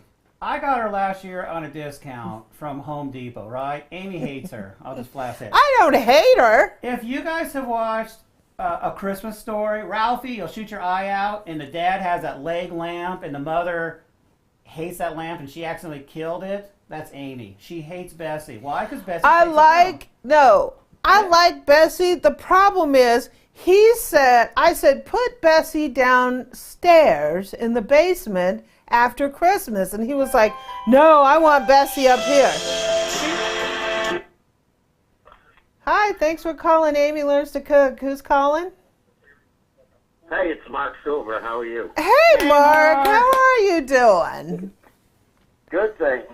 I had that cow sitting in my living room all year. Well, what do you call that? All year. What do you call that when you need an animal to keep you from stressing? That's your therapy cow? Yes, that's my therapy cow. So she's been... that thing has been in my living room for the entire Amy's year. been pretty much kicker. Finally, Amy says, get her out of here. So I put her outside. I put sandbags on her to keep her from cow tipping. And basically, she kept cow tipping. She did, every storm. So she's got 2 axles, if you want to call it that way, right? They're like cross members from her left legs or right legs, one in the front, one in the back. One either broke or came apart, so that's 5 pounds of sand I can't use on her. And then the back one, something happened. So every time we get a storm, she's been cow tipped.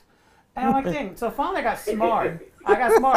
Instead of having her facing the main street, I got her facing the side street.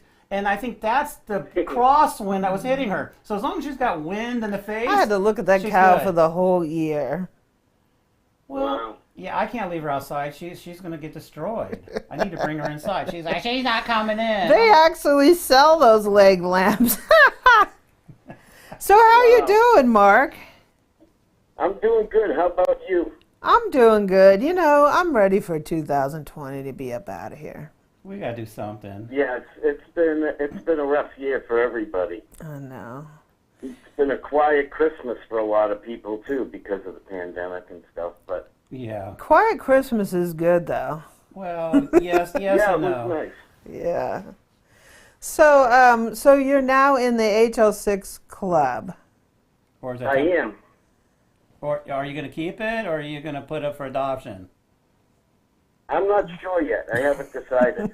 Have you run it at least? Huh?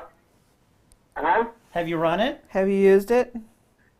I haven't mixed anything in it, but I've plugged it in and I've used it, and I noticed the speed is variable. Even when you set it on a single speed, it goes up and down in that speed.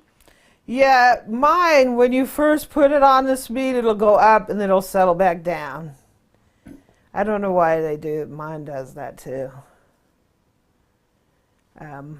Yeah, mine fluctuates continuously. It doesn't set itself. So That's weird. I don't know, but it's very interesting. It's not an N50, but then again, it's not a KitchenAid either. It's in between the two. You know what I mean? Yeah. As far as Yeah. duty cycle goes and stuff. So do you have an N50 or no? Yes, I have an N50, but I also have a Hobart and a KitchenAid H-5, which is another 5-quart mixer. One was made in 1909. It was a prototype, and the other was made in 1919, which was the KitchenAid model. And the motor is mounted on top instead of behind the mixing head, so the beaters spin in the opposite direction, but it takes the exact same size beaters and bowls as an N50. But Interesting. because the motor spins backwards, you have to reverse you have to mill in another slot so the beaters can go on and twist on in the opposite direction so they don't pop off. and it's made out of cast iron, so they weigh about 75 pounds a piece, each mixer. Wow. Yeah. But Wow. they're really powerful. Yeah. Really powerful. I mean, you I don't. can mix 9 pounds of cookie dough in the 5-quart mixer. Wow. Yeah, you're not going to get. I cured a bowl, and then I filled it with the cookie dough mixture for making Toll House cookies. And then I weighed the bowl again afterwards, and it was just north of 9 pounds. Wow. Wow. That's Yeah. crazy. Yeah. I sure would like to get a hold of one of those Hobart KitchenAids. The only problem is, you know, I'm such a germaphobe, so I need to get one that's like completely either hadn't really been used or Brand new paint job. yeah. Well, the really strong KitchenAid mixers that are similar to the Hobart, the really good ones, will be a 3-speed, not a 10-speed. The ones that have an actual transmission in them, where the motor is one continuous speed and you actually shift gears like the Hobart N50 and the bigger Hobarts. They made 2 models of KitchenAid that actually was a geared transmission. The H-5 went from 1919 to 1925, Wow. and then they came out with the Model G, and that went from 1925 into the 40s and 50s, I believe. Wow. That's crazy. And the Model G is identical to the N50. It's crazy that those, like, they're still running. Well, yeah, I tell people, you know, my mixer is 110 years old, and I'm making Toll House cookies in it. And 110 years from now, I'll be dead, and someone else will be making Toll House cookies. Wow. You know, they just don't. You can't kill them. Yeah, that's, I mean, I guess you can say what stories that the mixer could tell, right? Yeah, but Well, the gears, I've taken it apart to clean it and re-lubricate it with grease and stuff, and the gears inside are similar to that you'd see in a machine shop. You know, they're really strong. There's only one gear that's made out of a phenolic, almost like a Bakelite, but pre-Bakelite, some sort of phenolic material between the motor and the mixer housing where the motor's on top and the mixer housing's below it. and that's like the weak link, the deliberate fail-safe gear to let go if something gets jammed, I guess. That's cool. And getting a new one of those gears, you'd never find it, but these days with the access of 3D printers, it wouldn't be that difficult. Oh, that's cool though. Yeah, one day I'm gonna run across one that's gonna be like, okay, this is the one I want. I almost got an old Hamilton Beach that was still original in its box. It was one of the Scoville or whatever it's called. It was still in its box, and Hamilton Beach Scoville, yep. I didn't do it. It was like, oh, I want it, but then I was like, okay, I'll just come back to it later. And by the time I came back to it, it's gone. not that we need all these mixers. It's just Amy is just a collector. It's almost like she's got a museum. First it started with pans, then gadgets, and then eventually kind of moved over to mixers. Well, I have a few that I'm going to, get adopted away, I guess you could say. So she's give going up to thin for the herd a adoption. little bit, but... Yeah. So. Well, it's an interesting hobby. I collect mixers, and I've got over 100 pieces of cast iron cookware. A lot of it vintage from, early 1900s. Wow. That's crazy. Volrath, I can't remember the other names off the top of my head, but... You're from Boston, aren't you? Aren't you from Boston? Yeah, that's what I thought. You enjoyed the storm last week? Yeah, it wasn't too bad. I mean, well, I actually have a house in Orlando. I live in Orlando, but my mother's elderly, so I came back up here to take care of her, and we were going to move to Florida, back to my house, and then the pandemic hit, so we hunkered down up here. Yeah. Ugh.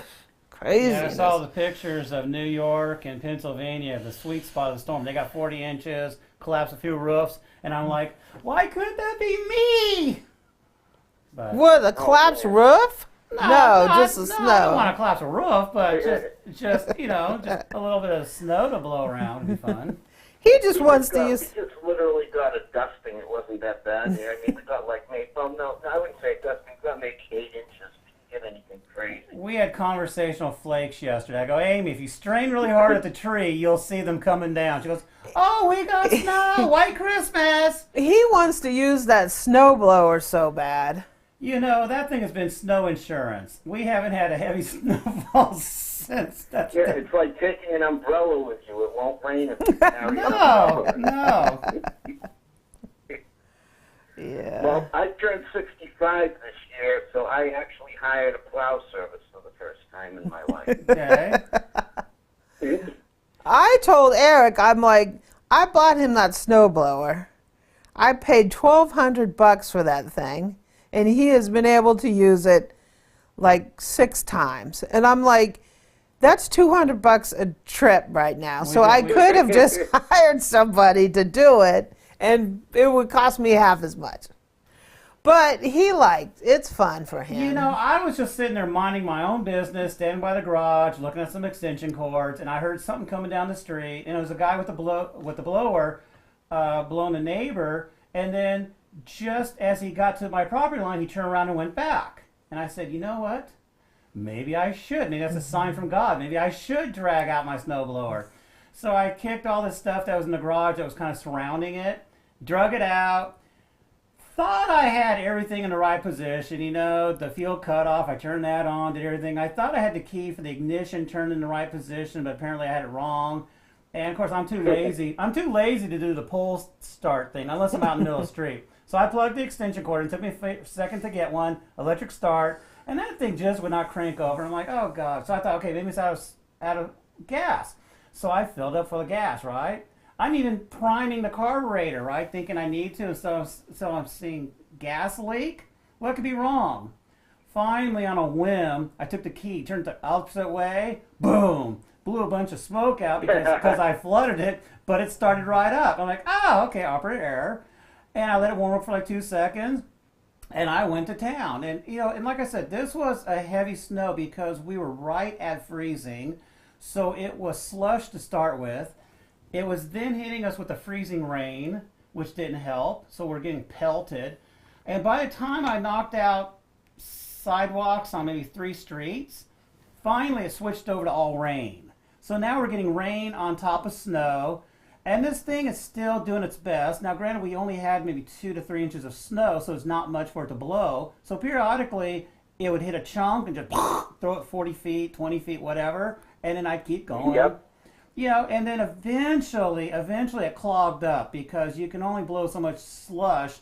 So that's when I kept the engine running, but I went into the auger area and I'm cleaning that all out, and the dang thing wouldn't work. The lever that you control to either get it into neutral or the little cross guys to go forward or backwards, the guy with my left hand just wouldn't work. I mean, I could see the cable moving, but it wasn't doing anything. So long story short, it's not a good idea to operate a snowblower in the rain, because apparently unless it's totally lubed up the way it's supposed to be, I guess a little bit of water can freeze in the cable, and then at that point, you can't, the drive unit. So the motor worked, the auger worked, but the gear action, it just would not go into gear, it wouldn't come out of gear. So basically, I had to drag. Now, a lot of them use like a friction wheel, and it's a variable speed with that friction wheel. Well, something happened. Drive mechanism. Well, can it get frozen up with some water?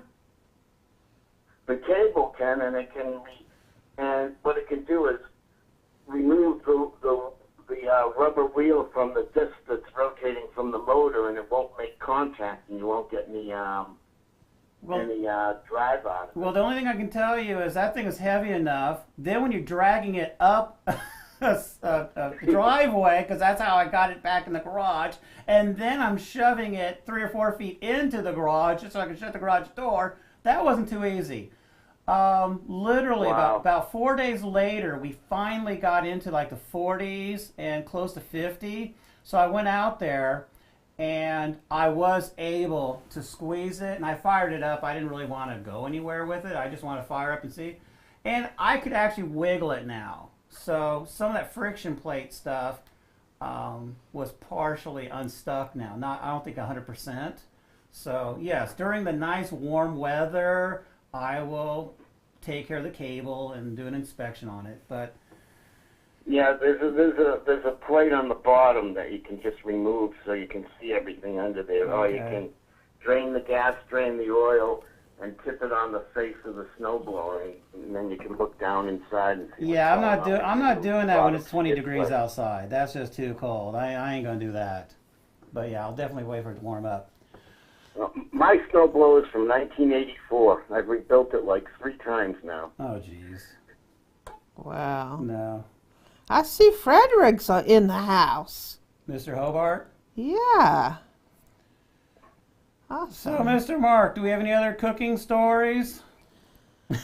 I didn't do much. I did another turkey this time, but nothing really special that I've been buying lately. I've basically run out of room here at my mother's house, and I've got to, when I get home, I'm obviously going to maybe rip out the dining room and extend the kitchen in my house in Orlando. If I decide to stay there, I don't know what I'm going to do now, but I've got so much cooking stuff. I need a bigger table for like a prep table, and I'm probably going to put a lot of mixers into display and not use them as much, because I want to keep myself down to maybe just the 5-quart Hobart, a Magic Mill, and maybe my 20-quart Hobart that also has the 12-quart bowl adapter on it. So I'll have 20, 12, and 5. I'm just going to pare down the 3 mixers. Hobart. I'm going to keep my 20-quart. That's one thing I'm kind of worried about with this Famag. I'm assuming that's how you pronounce it, Famag. Yeah. Fabrica Machine Alimentari Grillo. Yeah, it's sort of like SMEG. It's like a acronym. My Italian. That thing looks beautiful. What size is that? It's an 8-quart. That's an excellent size. So what's that good for? Like mostly like pizza doughs and things like that? It'll do anything. It's just, for like any kind of bread dough. People do high hydration, even though they make machines specifically for high hydration, like 75%. But people talk about high hydration. They also talk about low hydration in it. My concern is even with a Hobart, except for yours are big ol' asterisk, Mark Silver excluded. He's in his own little world. But the rest of us, HL6 and everything else, even the N50, it's a light duty the mixer. N50 is a light duty. So even though it may have a huge duty cycle, aka you can run it 24/7, you can't put bricks in it and expect it not to break. So if you're going to do whole grain stuff, you got to be a little careful. You can't go with too heavy a dough, or else you might strip stuff out. And KitchenAids and everything else is included. But when you go with spiral mixers, they can do things that other ones can't because it's a little more natural for them. They don't have these planetary gears and stuff that's totally not natural. That are great to do multiple things, like Amy was saying. Well, it's like the trade-off, because if you want a full-function mixer that's going to be able to make cakes and cookies and whip and all this stuff and bread, you can't do that. What about an Anchorstrom? That can handle a lot too, right? Anchorstrom can handle. Anchorstrom can handle up, but it also too likes really soft. It likes higher hydrated doughs. It does have that dough hook on there, but it's best with softer doughs. And I don't know the other bowl that it has for making cakes and cookies. You can do all that in there.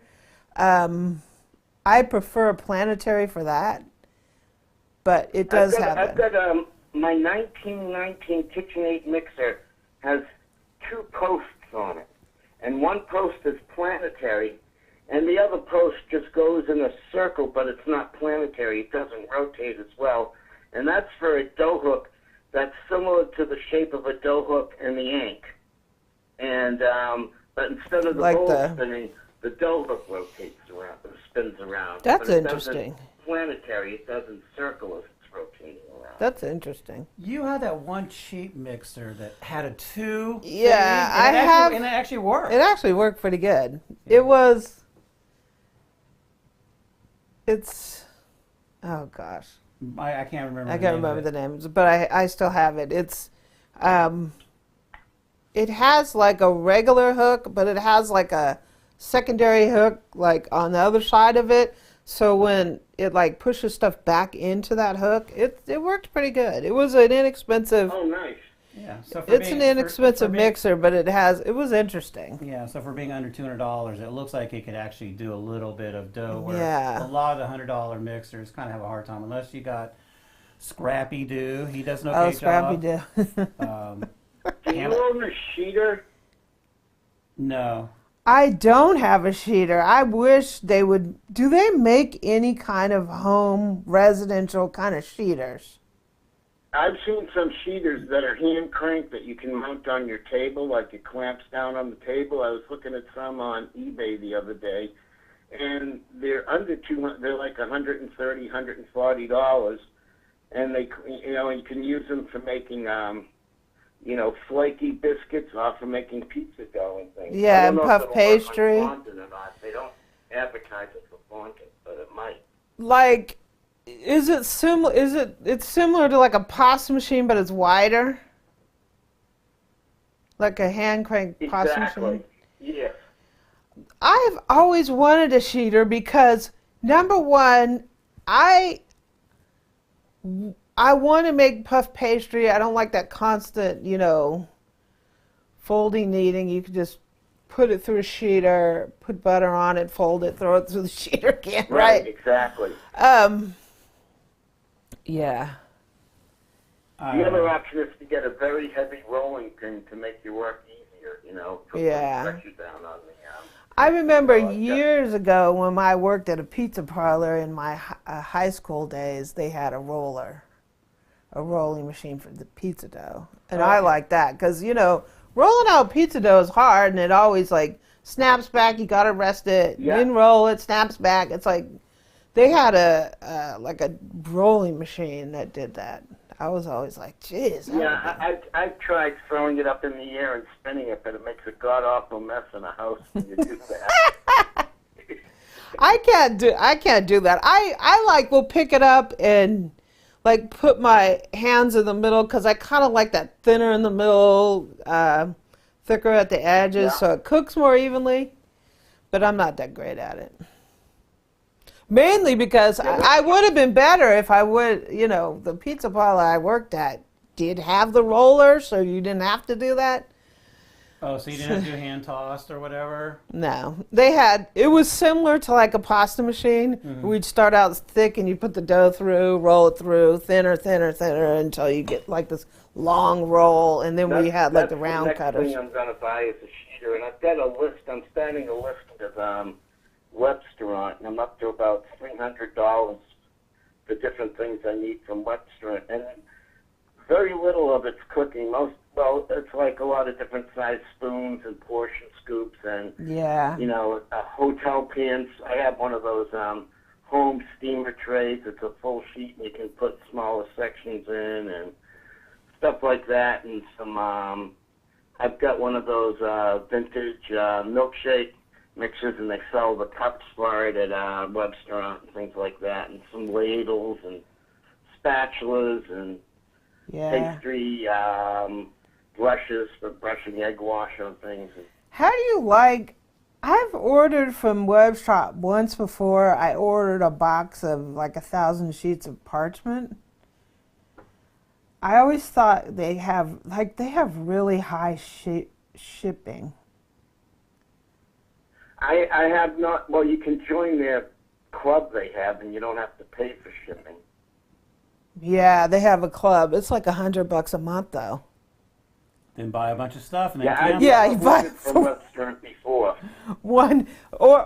Join their club, and then you can just order stuff for 1 month and then cancel the club. Yeah, I don't know. I mean, I haven't. The shipping. I think I had the order filled out once before, and the shipping wasn't too bad. I guess it depends on weight. The only thing I've ever bought big online before was I bought a 24 by 48 inch stainless steel table with a shelf underneath it for my Hobart mixers, the 10 quart and the 5 quart, just because the weight was too much for any folding table or other table I could buy unless I wanted to build one, but all my woodworking equipment's in Florida, so I decided just to get a stainless steel table up here. I'm looking on here. There's I see manual sheeters for $250, one $400, one. Well, there was one on $120 or something. A lot of them. Are you on eBay? No, it's just Google. There's one. Etsy has one for $170. Yeah, I'm looking at one for $151. This is dough sheeter roller, bread, pizza, pasta, pastry, fondant. Wow. Yeah, this is a 12-inch. $151.99. You want me to post the link on the YouTube chat? Sure. Sure, there you go. This one's good use of everybody's time. Here we're shopping, and you guys are watching us. Too bad we couldn't just put a boo cam on our iPad. At least you'd be able to see we might be able to do that because my I got a gift card for Williams Sonoma, so I'm thinking about maybe we can do a little shopping on New Year's Eve because I can queue up a website on there. So maybe we can do a little shopping. Somebody pointed out because I bought a gift card, I can't be mad with what she buys. The question is, depends on what she buys. Y'all think it's all about money. That's not always the case. She spent $5 one time. How bad can $5 be? She got me a truck of sand. She got a full truckload of sand and said, "Hey, honey, make me a little patio."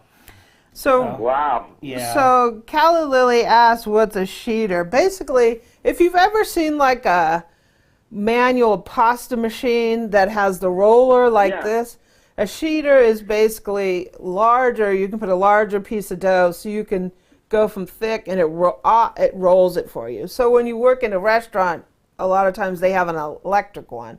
So you just put the dough in there at 10. You put a ball in there and it flattens it out, and then you go 9, 8, 7, and you roll it thinner. So you'll get a long piece of dough. It's all rolled for you to whatever thickness you want to. And that's just what a sheeter is. I sent the link. It should be in your chat section there. Okay. It's funny, this one here, I just happened to grab randomly, and it's in Orlando, Florida, the place that's selling it. Yeah, people saying Webstron is dangerous. You can get some if you go to your local restaurant supply store. You can get some stuff that they have at Webstron, and you won't have to pay all that shipping. Yeah, there's one near me, but there's one in Orlando that's really inexpensive on Forsyth Road. Really nice place, but up here in Massachusetts, the one near me is very expensive. Oh yeah. For some reason. Well, some of those, one thing you'll find is some things are really great price, and some things, particularly any kind of small appliances or anything, are really high because they're NSF commercial, and they tend to be awfully expensive. Yeah, who needs a $10,000 refrigerator, right? Yeah, like Cambro. You go in there and get a Cambro, and it's $300 for one of those Cambros you store your hot food in. It's but they're pricing it for business. Yeah. I went to a restaurant that was closing, and I bought a 5-gallon salad spinner for $20 from them. That's great. And I found out the next day they just knocked everything to nothing, and they sold an 18-inch buffalo chopper with extra blades. It sells new for over $10,000 on Webstron. And they sold this buffalo chopper for $5. Wow. What? Wow. That's crazy. Wow. I already have one, but I paid $100 for mine, which is still a bargain. I've actually got 3 buffalo choppers here. It's crazy. Wow. I really want to I wish they would make a regular, continuous feed food processor, like a home model. Home models wouldn't need that. You mean continuous feed, so it's got a and then spits it out and you can add more? Yeah, it's got a chute instead of a bowl. So you just it has a chute and you put a bowl. They do make them for the house. They call, you ever hear, you know what a pelican is? A power pan? Yeah, like the animal, the pelican. The bird. Oh, pelican. They make, KitchenAid used to make, and you can get them on eBay still. They made a pelican that sliced and shredded, that mounted on the front hub of the mixer. Just like Hobart makes them for the big mixers, KitchenAid made them out of metal up until the 1970s. And they had a fine, a coarse shred, and an adjustable slicer. See, yeah, the one they have now, the food processor attachment they're making now, oh my gosh, that thing is just awful. Yeah, I have that. It's disgusting. And yeah, and that would be continuous feed. Unless you want to process individual string beans one at a time. That opening is so tiny in there. Yeah. That's why those... No, but the Hobart Pelican, I've taken 1-pound blocks of cheese when I make pizza, because I like to shred my own cheese so it tastes better. I can put a block of cheese in there in 15 seconds, a 1-pound block, and coarse shred it with the Pelican on the KitchenAid mixer. Wow. If you can find the old Pelicans. And KitchenAid also made another type of food processor that was plastic, a Pelican that was plastic that would shoot out stuff real quick, too. Does that work on the current mod? Does the current hub will run one of those? Oh, yeah, well, KitchenAid, any KitchenAid attachment will run on any KitchenAid mixer ever made. Oh, that's cool. You know, my attachments work on brand new ones from Macy's today. Wow. And my 1909 KitchenAid prototype made by Hobart. Yeah, the hub never changed. I think it's a number 10. I forget what it is, a number 10 hub or something. Yeah. Maybe. That's cool. I know the Hobart's a number 12 hub, and I can't remember if the KitchenAid is 14 or 10, if it went up or down. That's cool. That's cool. But KitchenAid's never changed their hub ever. Wow. But yeah, if you can find a Pelican, I mean, my gosh, that's the best continuous feed food processor you can get. And like I said, they made them up until the 1970s. I mean, that's one challenge. Like, if you're looking for a stand mixer, either it's like your first one or you're thinking about upgrading or something, KitchenAid's got such a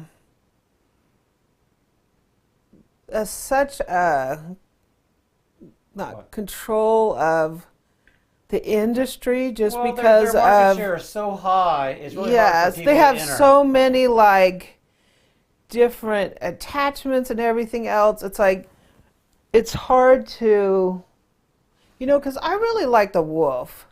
I think the Wolf is a great mixer. Way overpriced. It is overpriced, but Wolf, it's pretty. They have a price point to maintain the image of the brand, right? So it's like All-Clad. Sure. They don't discount them because it lowers the people's view of the brand. One They're of a the high-end things you brand. might find that's interesting that I've noticed online before, especially when it comes to like the Anchorstrom or the Magic Mill mixers, they make an adapter. I've seen the adapter for sale so that you can mount KitchenAid attachments to the mixer. To the Ank?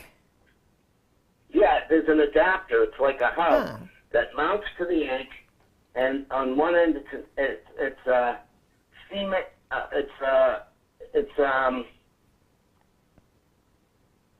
female mount to the Ank, and then a female mount for KitchenAid. That's interesting. Because I'm like... Yeah, I've seen them on eBay, but I didn't want to get one because, I've got all the attachments I need, and I've got another mixer called Kitchenetics. I don't know if you ever heard of them. I've never heard of that. They're very similar to a Bosch. Oh, but they weren't made by Bosch. They were made by another company. And what happened was, when I was in my younger years, I was working part-time nights at a retail store, kind of like a Best Buy, just to get the employee discount. And the company discontinued this mixer, and they marked them down so low that the manufacturer actually came in and bought out the supply the stores had because they couldn't make them for the price they were letting them go. And I ended up buying 2 of them. And they had all kinds of interesting attachments with it, shredders and things like that. I think, the Kenwood has some interesting stuff. The Kitchen Center? The Oster, the Kitchen Center. That had all kinds of stuff to it. Yeah, I have a complete one of those, including the ice cream maker, the pasta makers, the meat grinders. They also had a continuous food processor on that. And if you can find that continuous food processor that shoots, it's got like a salad shooter that shoots it out and stuff. The other option, too, is, I want to say that Robot Coop makes a really nice one. Yeah. And it's industrial, but it works in the house, too. It's not huge. It's expensive. Yeah, you're looking at about $1,400. Yeah, woof. Yeah. And it's going to have its own cart. Yeah, I used one because I took classes in a cooking school, and they had one of those. We had one, yeah. Yeah, those are cool. Yeah, I have a Robot Coop I picked up. It's just the bowl one, though. It's not the continuous feed. But you might want to consider graduating to a 12-quart Hobart. It has the larger hub. That's expensive. Like, going with this Famag is like, I think, the most expensive mixer that I have now, and I think that's probably going to be like A lot of people told me to get an N50, but to be honest with you, I probably don't think I would get one of those because, I mean, that's like $3,000. I think I'm like shocked just at the $1,500 on this one. And, my budget, I'm small time, so. Well, the other thing is I paid $150 for my N50. I bought it used. Yeah, if I Someone could had find. one for sale on Craigslist for $100, and I knew the competition would be fierce. So when I sent an email asking if it was available, I offered to pay 50% more in the title subject line on the email. It said, "I'll give you $150," and so he contacted me instead of the other people. Yeah, I would have to find one like, sort of when I found the HL6 for $200. I need to find something like that. Well, Amy sometimes finds great bargains, whether it's on eBay or a marketplace, and those, Marketplace is good, and the other place that's good is Craigslist. Local buying, where you're going to physically go and pick up, is your best deal. Right. So if she can get a good deal on that, then we don't mind adding that to our museum, right? But if I got to pay full retail, then that kind of hurts. Yeah, I bought the Famac because it's a specialty one. I'm not going to find it used anywhere near here for a thing. So it's a present. Amy should at least be able to make some things with it that she may not make with other things.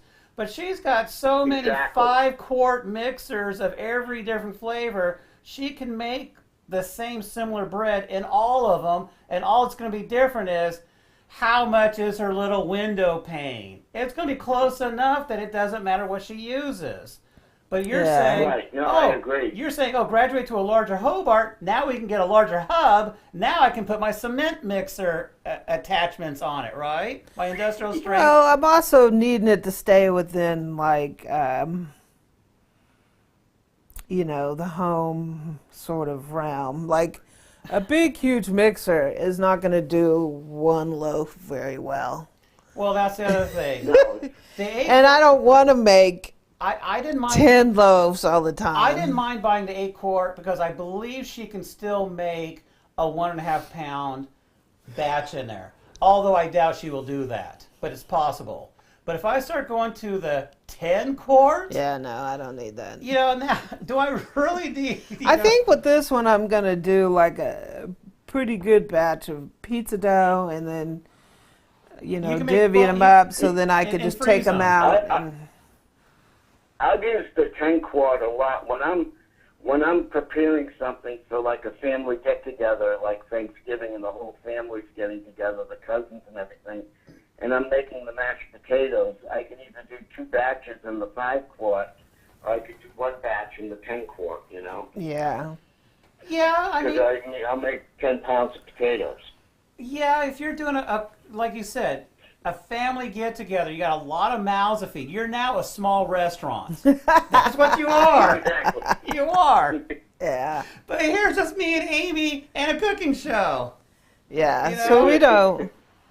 If I overmake it, then we just end up with a lot of stuff. We're going to be eating mashed potatoes for a week. not that we won't do it. Ooh, I'm hungry for mashed potatoes now. Yeah. Thank you, Mark. Yeah, but I'll never use the 20-quart. I can't see myself needing it. I can see the 12 maybe, but never the 20-quart. And I deliberately bought the 20-quart. Well, I got a good deal on it to begin with, but I deliberately bought it because I wanted to go one size beyond what I needed, so I knew I'd be covered for life.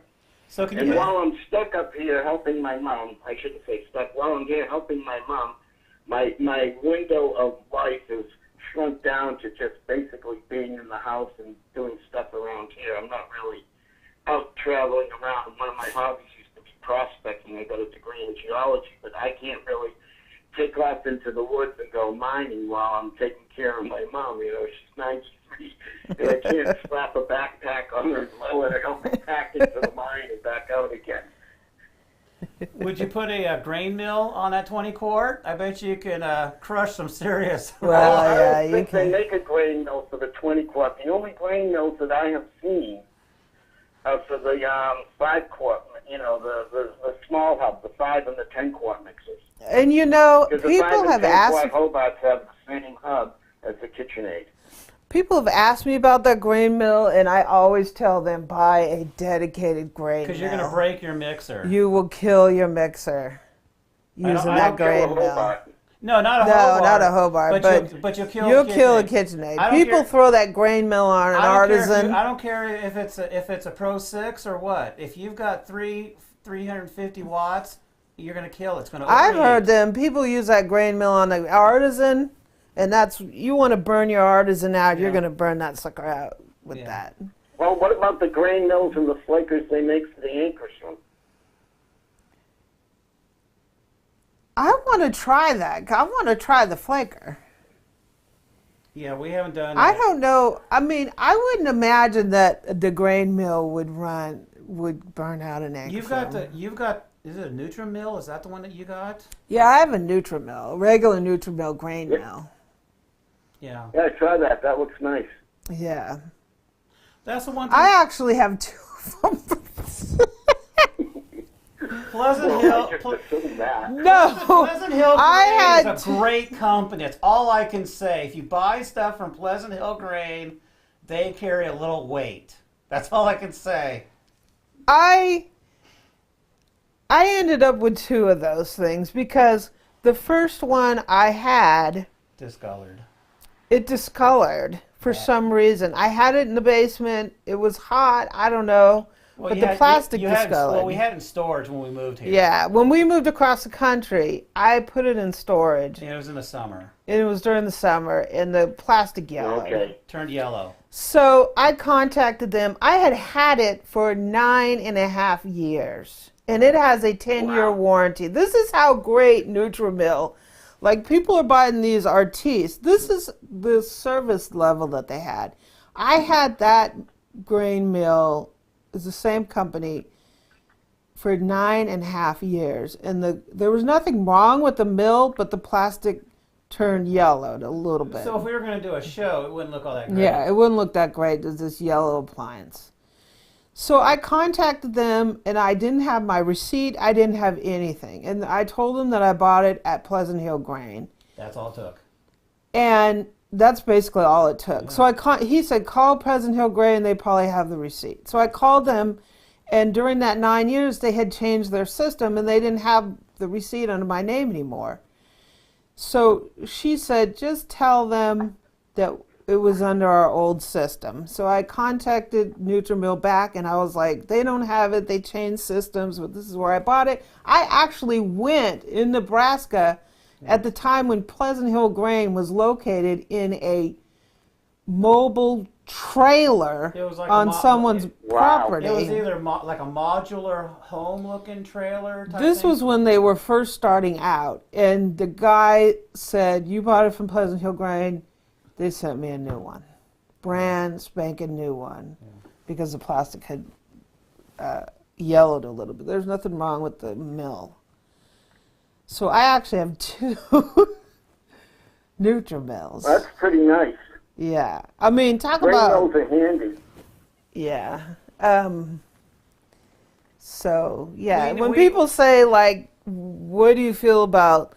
Le Chef owns Nutri-Mill, and they are the distributor for Bosch. And everything for Bosch sold in the U.S. is going through Le Chef, which is the company that owns Nutri-Mill. They're like sister companies. So I would say if you ever have any kind of issue with I wouldn't hesitate calling them. They have absolutely great customer service. Le Chef does. Yeah. Yeah, I thought about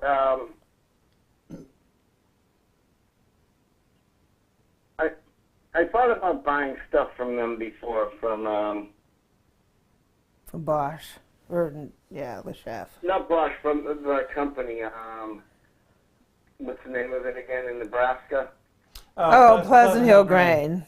Yeah, they're great. Yeah, they seem to have really nice stuff there.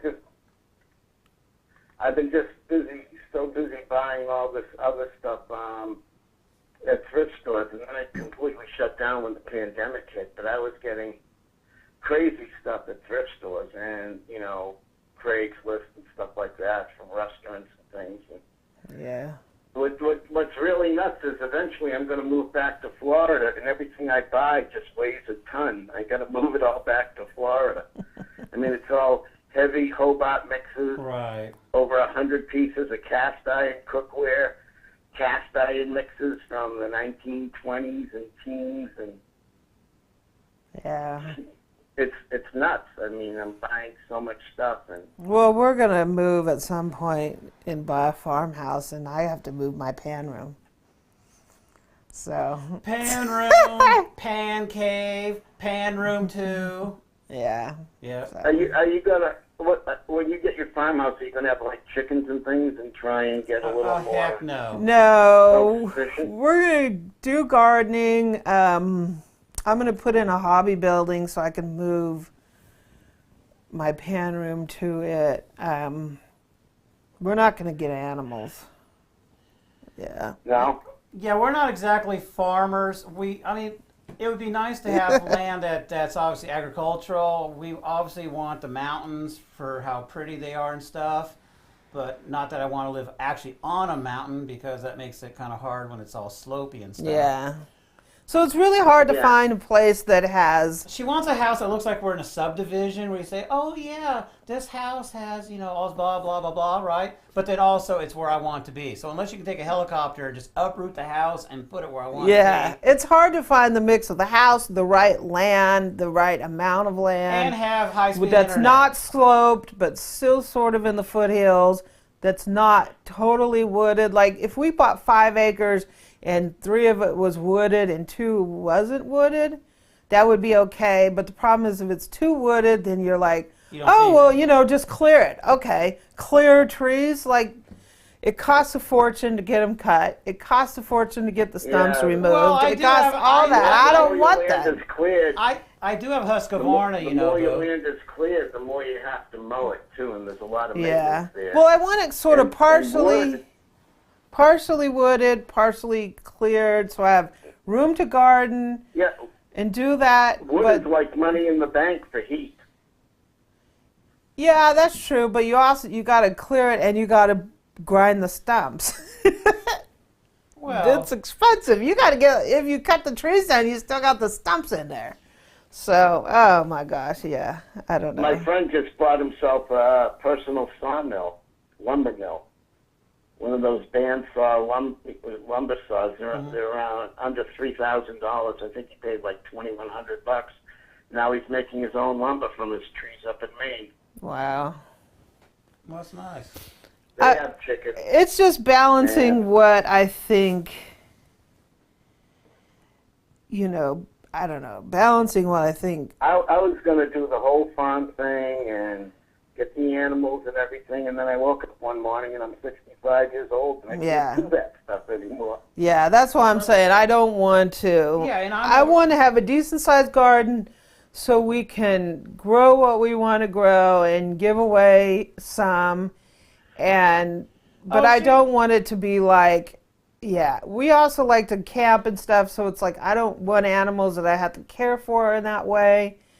And I don't know. Yeah, that's true, because then you're anchored to your house. You can never go on any extended Yeah. trip. And then she watches videos on stuff, and then she says, "Oh, rabbits! I had a rabbit growing up. They're cute, right?" And then you go to a rabbit store, and they scratch you, and oh yeah, that's what Mr. Bunny Yeah. did to me. Years So now you don't ago, want 'em. I was like, I had a bunny. I want another one. Yay. We go to the pet store. I pick it up. It's so cute. And it just started scratching me.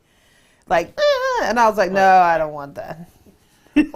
or if you want to keep it in the house. Yeah, I mean, I don't want Good to. luck. You know, yeah, I mean, you can try to train it to use a cat thingy I don't want to do that. or put diapers on it. I don't want to have to clean pens. I don't want to have to scoop nothing. You know, yeah, no, Yeah, I don't want to I'm do at that. the point where I'm looking more for a rocking chair than a chicken coop. Yeah, yeah. We did that at one point, and that's fun. But I don't want to clean a chicken coop, and I'd rather garden. Because if I and the gardening is just, you know, it's a learning process for me. So if I kill the plants Big deal. through neglect or something like that, hey, right? I It's wouldn't. not cruelty, Yeah, so it's okay. it's different.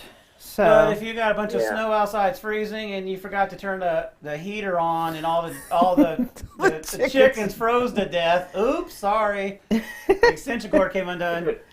I don't know. Yeah. Well, it's been nice talking to you. I think we probably Yeah, I'm getting love some talking good to you time. guys. Love all your videos and everything. They're very informative. I appreciate it. They're a lot of fun. It's a great hobby for us.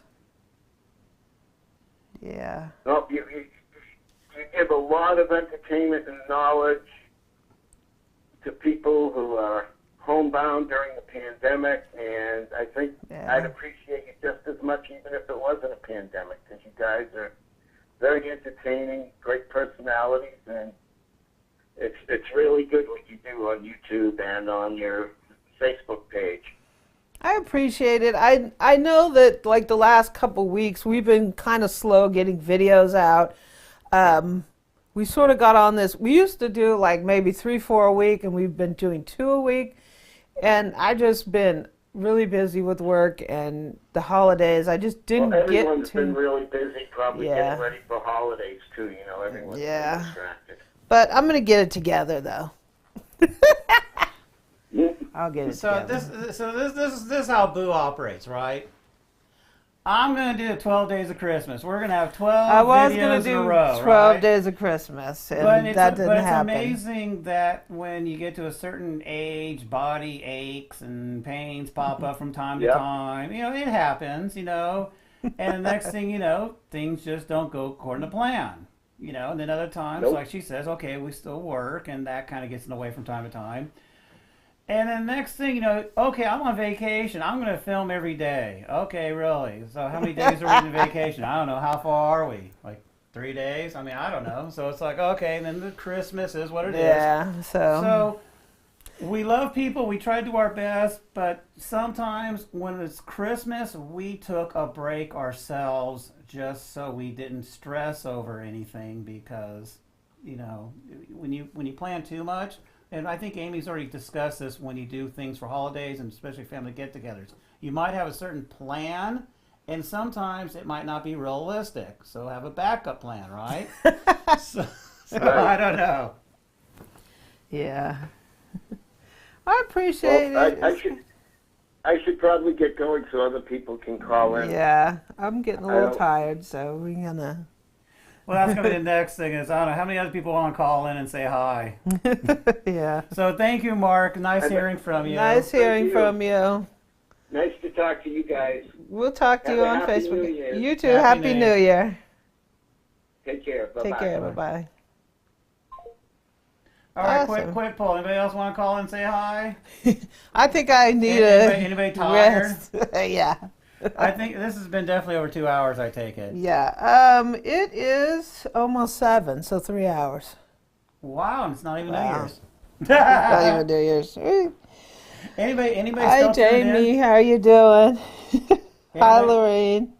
People How you still doing? still alive? Still awake? I think so. Really? Okay. So, guys, thanks for joining us. We've been on for 3 hours. We all need to go and have a little rest, right?